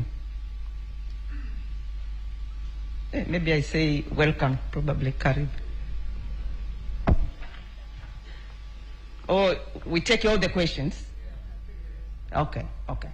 So now it's for you. I've asked my question. Let's start with you. Please tell us yourself, and then we'll balance, and the boys. Thank you. I am so honored to have this opportunity. My name is Msala Finance, a tutorial assistant, having a bachelor degree in political science and now pursuing masters in gender studies. I would like to know your personal view. You are a wonderful woman who has been there yourself, having an experience of fighting through all the battles to become where you are now. So we have been having affirmative actions to promote women into positions. But my view is we may be focusing on increasing the critical mass, but forgetting the actual representation of women. So because most of these women have been taking, like they have been just given the position to be there and not actually fighting for it. So maybe we should have a law that is given 50-50 for political parties to follow, to provide the candidates to fight for their position directly instead of giving them a position and feel like they have been giving the trophy instead of fighting for it. I would like to know the view. Okay, thank you very much. Yes, please. Thank you very much. Your Excellency, what a brilliant and refreshing speech. Thank you so much. My name is Walter Bugoya. I have some association with the Namibian struggle, but that's another story, and we have been told not to make speeches, but I'm very much aware of some of the histories you have mentioned. Mine is not really a question. It's actually to congratulate you enormously for some of the steps you've taken recently. I'm particularly impressed by the fact that you've told some people who think that they can chase us from wherever we are and then come and be worshipped or something. I liked very much the fact that you said, if you don't allow Namibians in your country without visas, then we are not allowed to come to our country without visas. This is absolutely brilliant. And thank you so much for taking that position. Now, would you please kindly take that position and convince the heads of state in the region, SADC and above, to take the same position? Because it will not only strengthen your own position, Namibia's position, but it will send a clear message that Africa is speaking with one voice, and reciprocity is the game in diplomacy. If they're not prepared to concede to us the same benefits, the same rights, they should not expect the same rights from us. So please, this is a message from many people that you should take that mission, take that task to other members of the SADC club, and I see His Excellency, former president, is yes, I know, but you're not tired. So please, we ask you to send that message to the leaders of the region. Thank you. Thank you very much. Thank you. Okay, I've been here. Now let me go further up there. I'm trying to balance. Stay balanced. Trying to balance. Yes, please. Tell us who you are and be brief. Hello, my name is Gerson. I'll be very brief. Where are you from? I'm a master's student at the University of Dar es Salaam. Okay. So I was reading about you, Madam President, and about the history of Namibia. And I found the survey by Afrobarometer that showed 80% of Namibians support women in leadership. And I tried to look further, what are the challenges that can reduce women participation in leadership?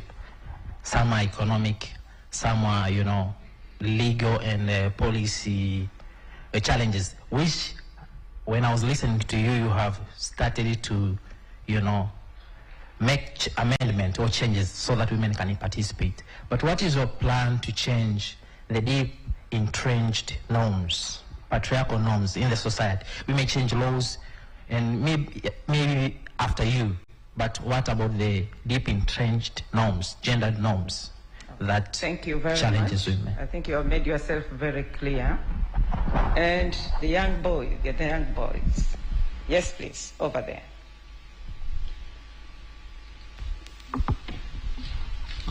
Briefly. Hey, the girl has taken over. No, I meant the boy. Yeah, well, thank you, everyone. My name is Joshua Elisha. I'm a CFR student, first year taking my international degree in diplomacy and international relations. So I've been inspired by Her Excellency's speech.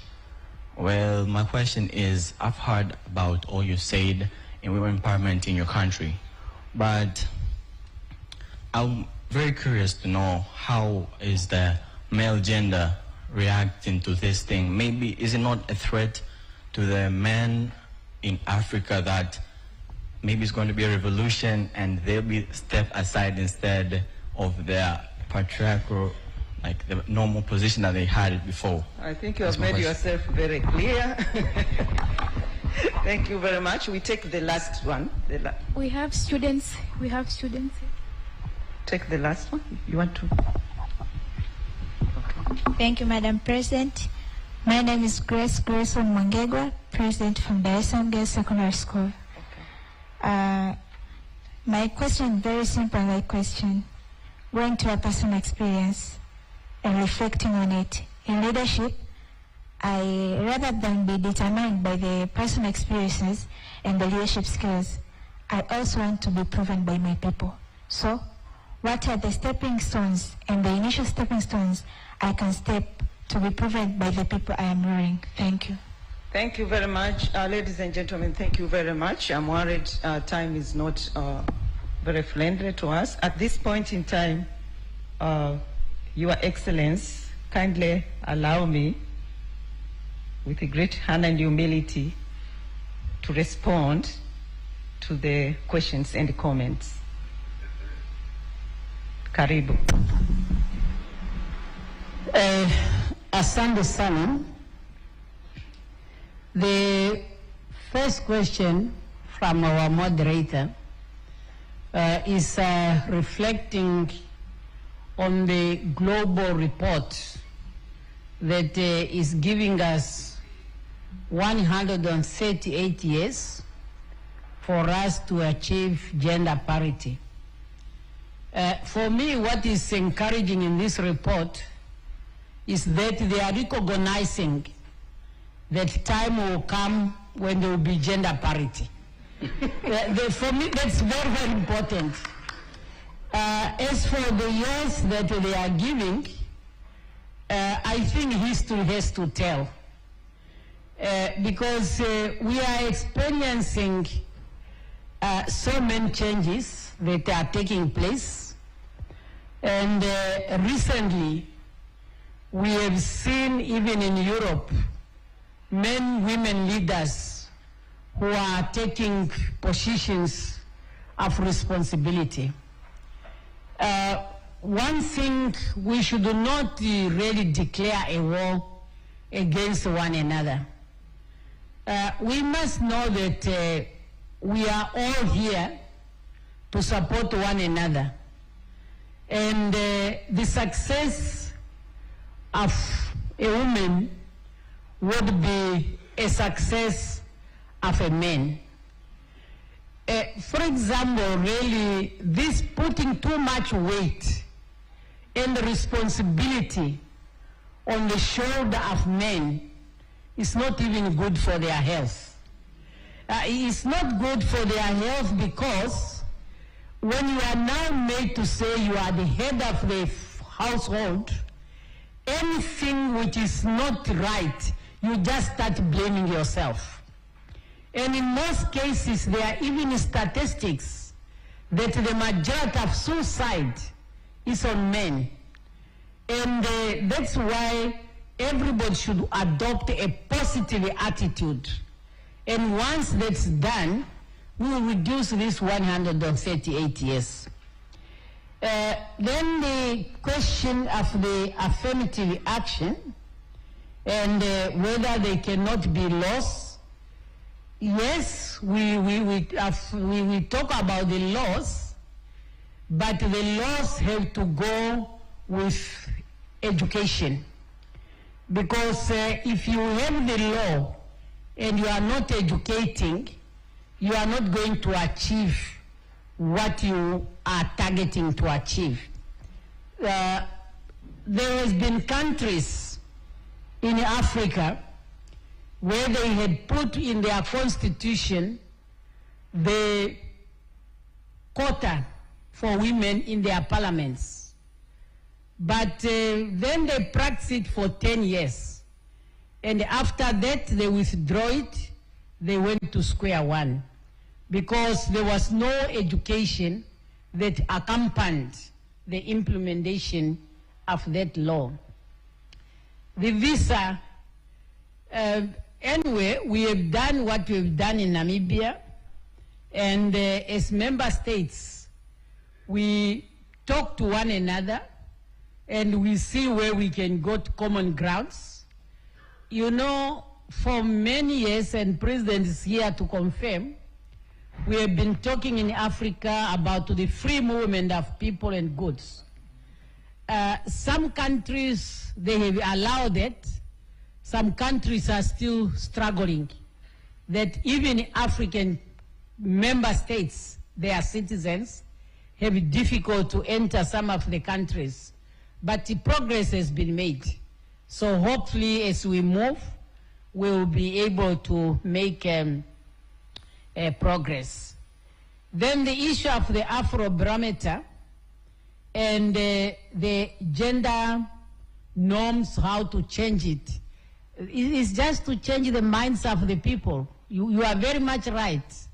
To have a law and there's no mind shift, it does not help at all. And we should really see it among ourselves. In our families, we should talk about it, the benefit we get from there. So that's why we realize that we've been focusing too much on the girl child.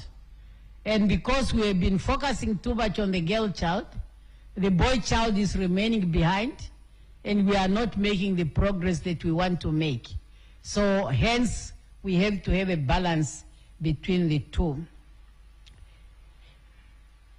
The reaction of our male counterparts.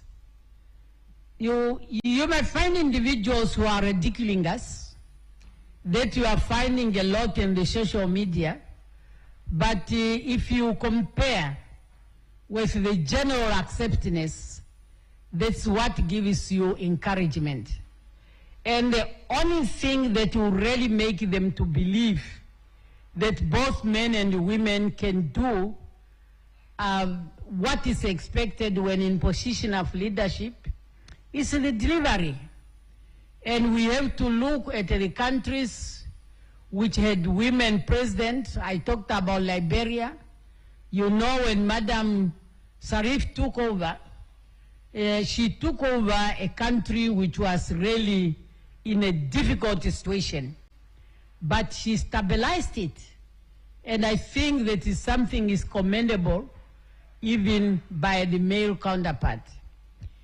I also believe, like here in Tanzania, as we were talking yesterday, two of us, we are one of the luckiest because we have a very strong base on which we are operating from. From our founding president to our predecessors, a lot of work has been done in our countries, Tanzania and in Namibia.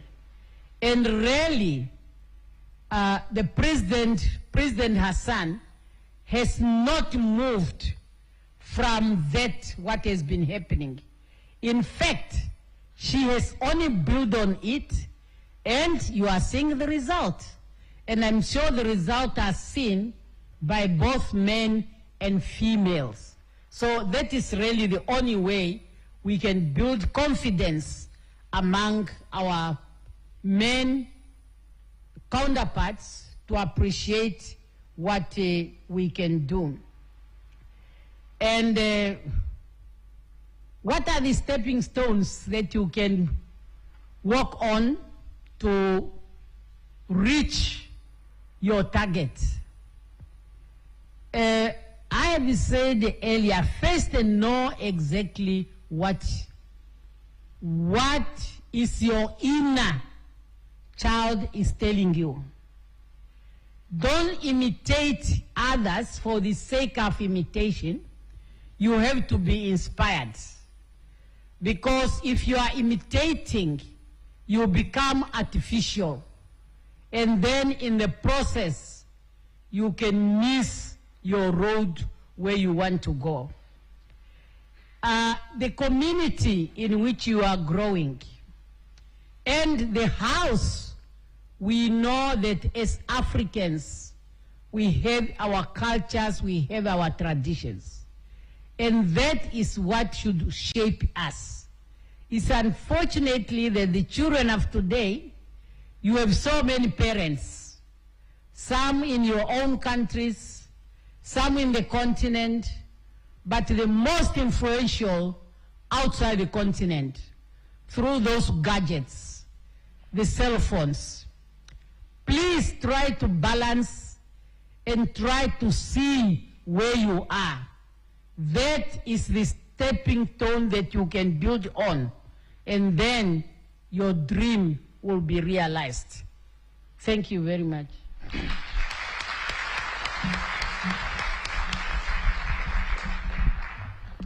Thank you very much, Madam President, and this concludes our interactive session.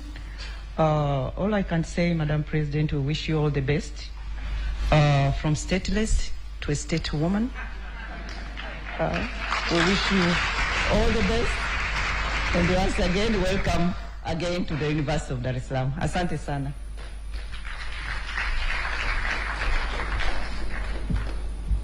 Thank you very much, Your Excellency, for responding to the comments and the questions from the crowd. Allow me now to invite to the podium His Excellency Dr. Jakaya Mrisho Kikwete, the former President of the United Republic of Tanzania and the Chancellor of the University of Dar es Salaam. A round of applause.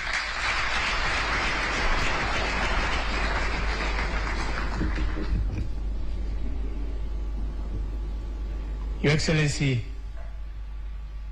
Dr. Netumbo Nandi Ndaitwa, President of the Republic of Namibia, First Gentleman, General Rais Ndaitwa, I stand on existing protocols. Madam President, on behalf of the entire University of Dar es Salaam community and in my capacity as Chancellor of this great university, I wish to extend our deepest appreciation to Your Excellency for graciously setting aside time from your very demanding state visit and schedule some time to come give us your presence and deliver such a powerful and thought-provoking lecture. Here at the university, we brag to be having the best minds in the country. And I'm sure this has been one of the memorable speeches coming to HSC. We are profoundly grateful for your erudite presentation entitled Inspiring Women to Break Barriers in Leadership Positions, a personal experience. You have really shared your personal experience. And it has been very inspiring, not only to the young women, the young women above there, but also to the middle-aged women, because all the women we have here are young ladies. So all the young ladies here have been inspired that if you remain focused, dedicated, and pursue your ambition, you'll get to where you want to get. Your words today have not only quenched the intellectual thirst of this eager audience, but have also offered unforgettable lessons in courage, determination, and inclusive leadership. We have illuminated a path for current and future generations of leaders, especially women, to rise, lead, and transform our societies for the better. Permit me, Your Excellency, to most sincerely welcome you to the University of Dar es Salaam, again, your academic home. We take immense pride in your remarkable journey, and your return to this campus rekindles fond memories of shared ideas, ideals, and the Pan-African solidarity. Allow me also to offer our heartfelt congratulations on your historic and resounding electoral victory, an achievement that has propelled you to become the first female president of your great country, Namibia, the land of the brave. What a momentous feat. Your ascendancy is not only a triumph for the Namibian people, but a bold inspiration for the entire African continent. I attended your inauguration.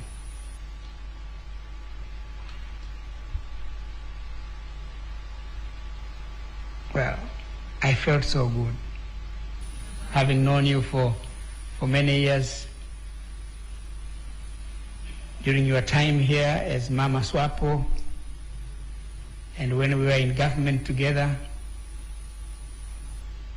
it was really a moment of great joy for me as well. The University of Dar es Salaam remains especially proud to count you among its distinguished alumni, having conferred upon you the honorary doctorate in 2020, which I take pride of having the chancellor at that time, in recognition of your exemplary contribution to public service, to diplomacy, and to the liberation struggle. And your speech today has proved us right.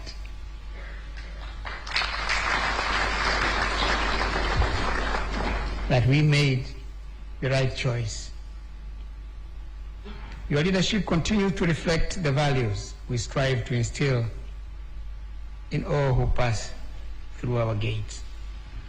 Tanzania and Namibia share a long-standing history of solidarity rooted in the struggles for independence, social justice, and shared African destiny.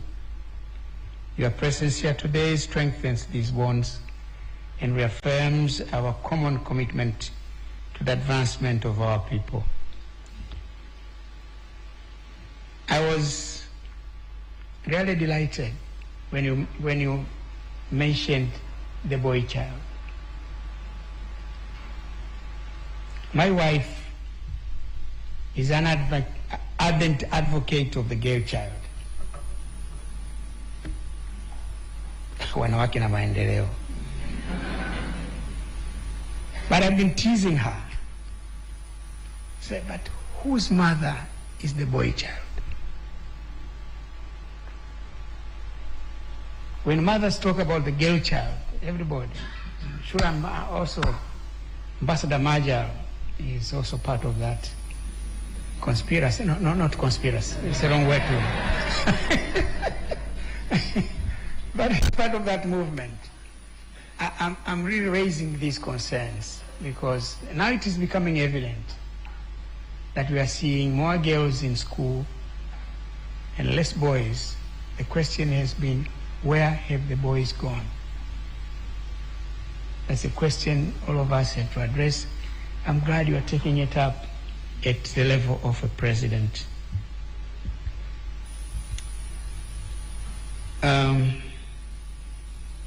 Your Excellency, as a mark of enduring admiration and recognition of your outstanding achievements and the lasting contribution to the university, academia, and humanity at large, it is my singular honor and pleasure to present to you this academic shawl. Who is the shawl? Mepotea.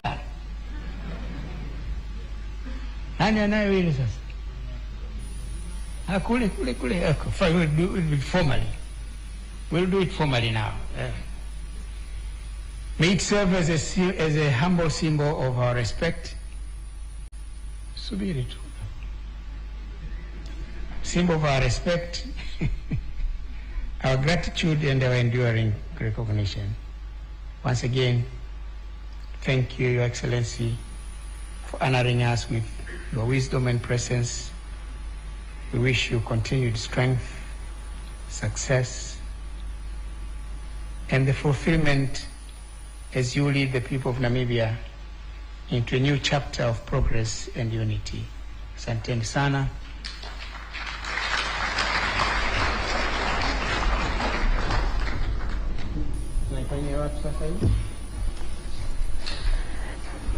Chancellor will be joined by the Chancellor will be joined by the Chairperson of the University Council, Ambassador Mwanaidi Majar, to present this special veil shawl to Her Excellency Dr. Netumbo Nandi Ndaitwah. This is an historic moment.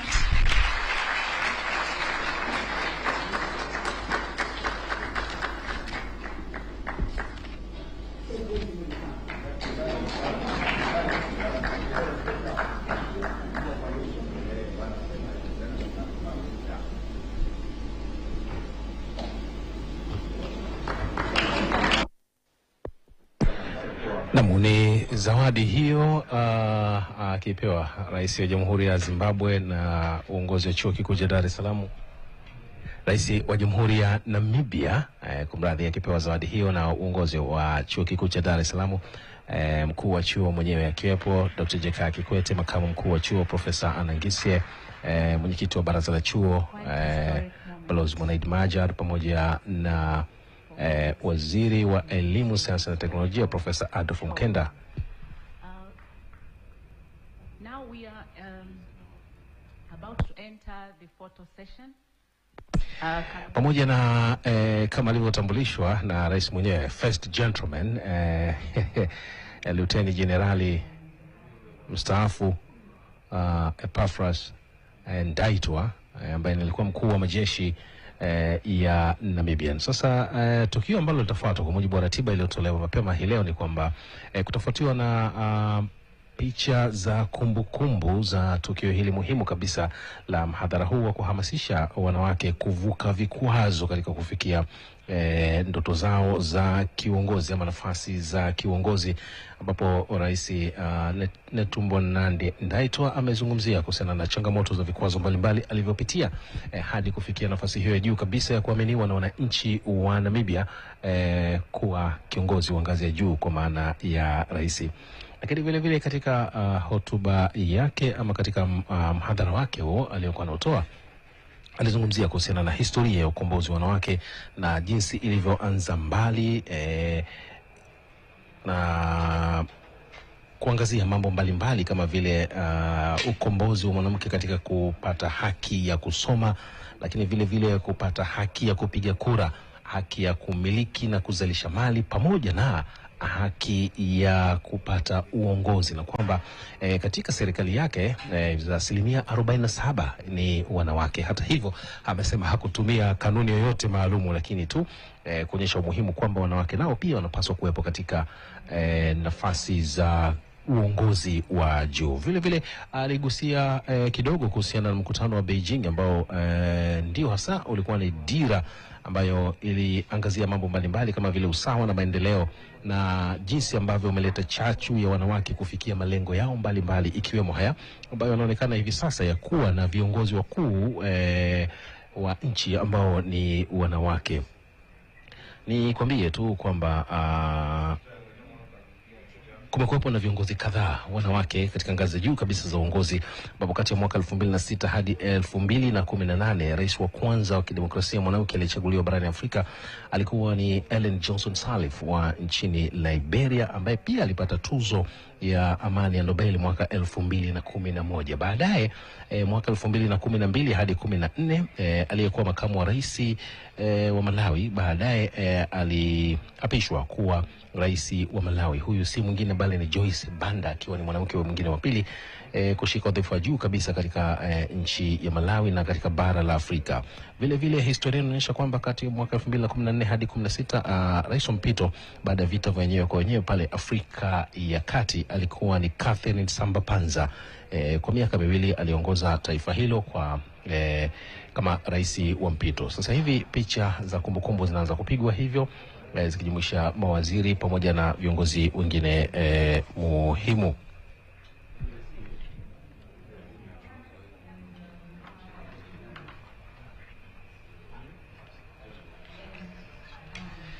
Na mtazamaji, nilikuwa nikikufahamisha kuhusiana na historia ilivyotoka mbali ya mapambano na harakati za ukombozi wa mwanamke ambazo Rais Netumbo Nandi-Ndaitwah wa Jamhuri ya Namibia alikuwa akizungumzia katika mhadhara wake aliotoa hapa Chuo Kikuu cha Dar es Salaam. Na kwa kukumbusha vile vile kwamba Mauritius mwaka 2015 hadi 18 mwanasayansi wa mazingira aliwahi kuhudumu kama rais wa heshima, alikuwa anaitwa Ahmed Good Fakim pale Mauritius, na mwaka 2021 hadi sasa rais wa Jamhuri ya Muungano wa Tanzania ni Samia Suluhu Hassan. Vile vile na Netumbo Nandi-Ndaitwah naye akijiunga na wenzake watangulizi wake kuanzia mwaka 2025 hadi sasa akiwa ni rais wa awamu ya 5, akitanguliwa na majabali mengine watano ambao wote kwa nyakati tofauti wana historia kubwa na taifa la Tanzania. Mtazamaji, wakati picha hizo za kumbukumbu zikiendelea kupigwa na kati ya rais wa Jamhuri ya Namibia Netumbo Nandi-Ndaitwah pamoja na wafanyakazi mbalimbali viongozi wa juu wa Chuo Kikuu cha Dar es Salaam, nikukumbusha tu kwamba hii si mara ya kwanza kwa yeye kufika Chuo Kikuu cha Dar es Salaam, kwani mwaka 2020 wakati Chuo Kikuu cha Dar es Salaam kikiadhimisha miaka 50 tangu kuasisiwa kwake, Rais Netumbo Nandi-Ndaitwah akiwa ni naibu waziri mkuu na waziri alitunukiwa udaktari wa heshima kama ishara ya kutambua mchango wake katika ustawi wa wananchi wa Namibia, Afrika na dunia kwa ujumla, hasa katika ushiriki wake kama mpigania uhuru. Na lizungumzwa pale mapema kwamba ni mwenyeji wa eneo la Magomeni jijini Dar es Salaam, lakini pia akigusia kidogo kuhusiana na cheti chake cha ndoa ambacho nasema walifunga ndoa hapa Dar es Salaam pamoja na mumewe Ndaitwah, Lieutenant General mstaafu, na kwamba cheti hicho walikifuata katika eneo la Ilala Boma, na alitamani sana kufika Ilala Boma kwenda kukumbuka maeneo yale ambayo walipita wakati huo.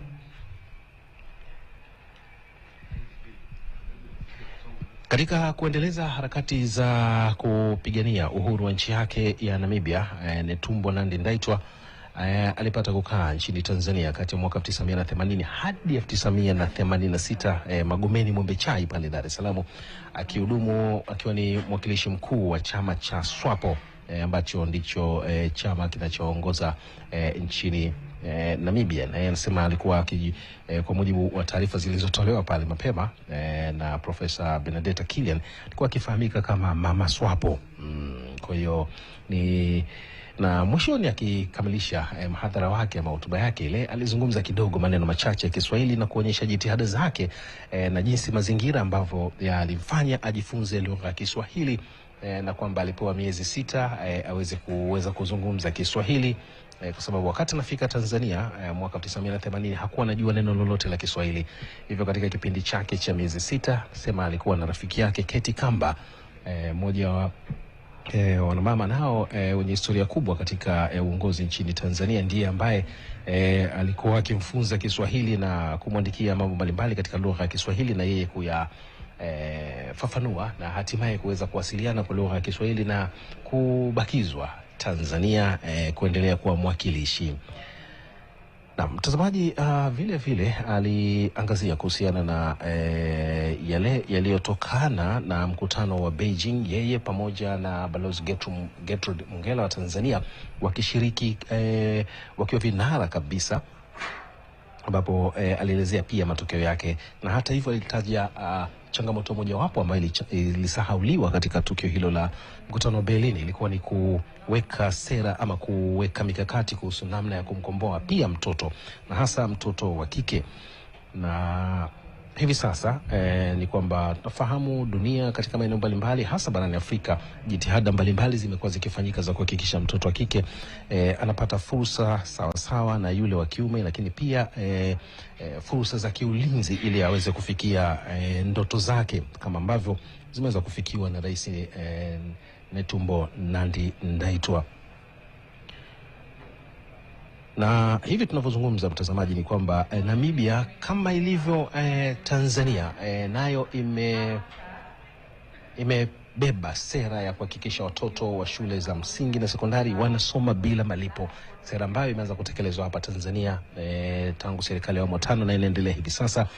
Na hii ni kuhakikisha kwamba watoto wanapata fursa kwa wingi wao waweze kusoma, na pia wapa changamoto vijana waliopo hapa ambao nao wamefika pia kwamba wana fursa kubwa sana ya kufikia ndoto zao, kwa kuwa taasisi za elimu hivi sasa ni nyingi na fursa za kusoma pia ni nyingi, na serikali zimeweka mazingira bora kwao kuliko ilivyokuwa enzi wao wakisoma wakati ule kukiwa kuna madhila mbalimbali ya ukoloni ambayo aliyazungumzia kwamba yalimfunza kuzingatia mazingira yanayomzunguka mwanadamu. Hivyo ilikuwa ni lazima wao kwa wakati ule kupambana na madhila hayo na kuyaondoa kwa namna yoyote ile, ikiwa hata ni kushika silaha, ili binadamu waheshimiwe kwa utu wao na sio rangi zao.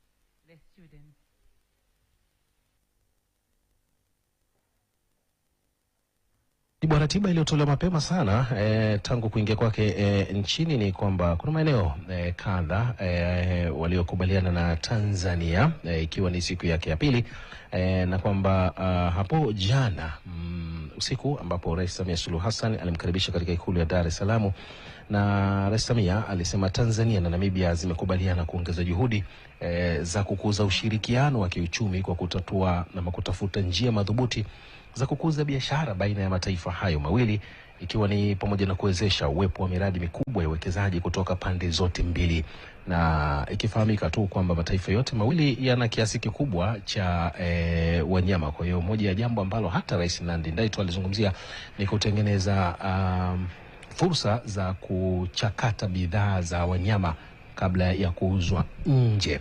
Na hivi sasa katika kuhakikisha kwamba anatoa hamasa kwa vijana wa kike kuweza kutimiza ndoto zao na kuvuka vikwazo vyote, napiga picha na wanafunzi wa baadhi ya sekondari zilizopo hapa jijini Dar es Salaam ambazo wamealikwa hapa kiona rangi ile ya machungwa, tajwa ni shule ya sekondari ya Jangwani.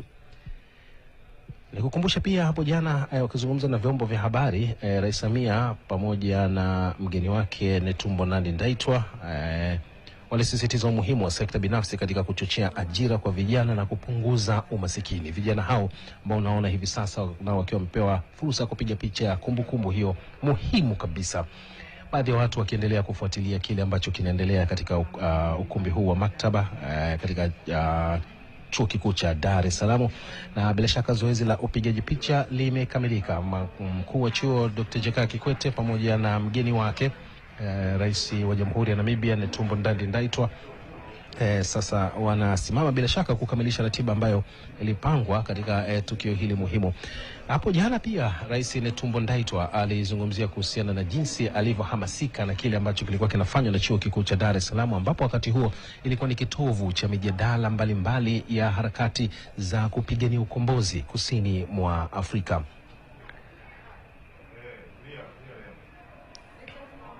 Pia jana mapema hiyo Rais Samia alikaribisha sekta binafsi za Namibia kuwekeza hapa Tanzania kwa kushirikiana na sekta zingine zilizopo Tanzania. Tunavyozungumza hivi sasa viongozi hao wanatoka katika ukumbi, na sisi tukwambie tu kwamba kutoka Chuo Kikuu cha Dar es Salaam katika ukumbi wa maktaba hatuna la ziada.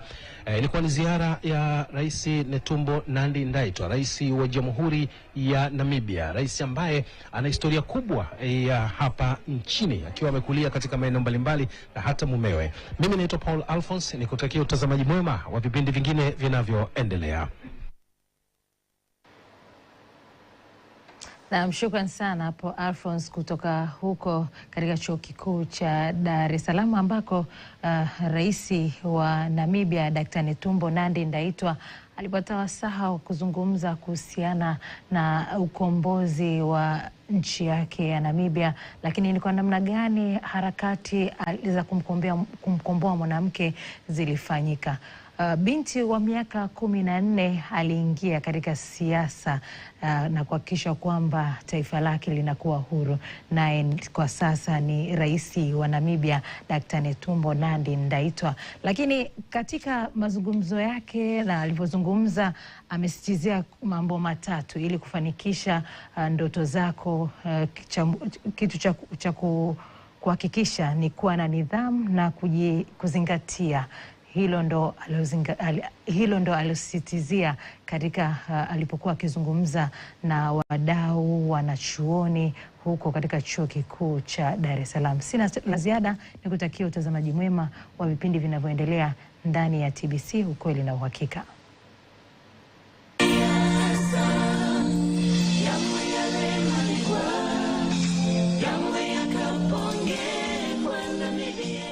Dr. Netumbo Nandi-Ndaitwah aliapishwa kuwa rais wa kwanza mwanamke wa Namibia mnamo Machi 21 mwaka 2025 katika sherehe iliyofanyika sambamba na maadhimisho ya miaka 35 ya uhuru wa taifa hilo. Alichaguliwa kupitia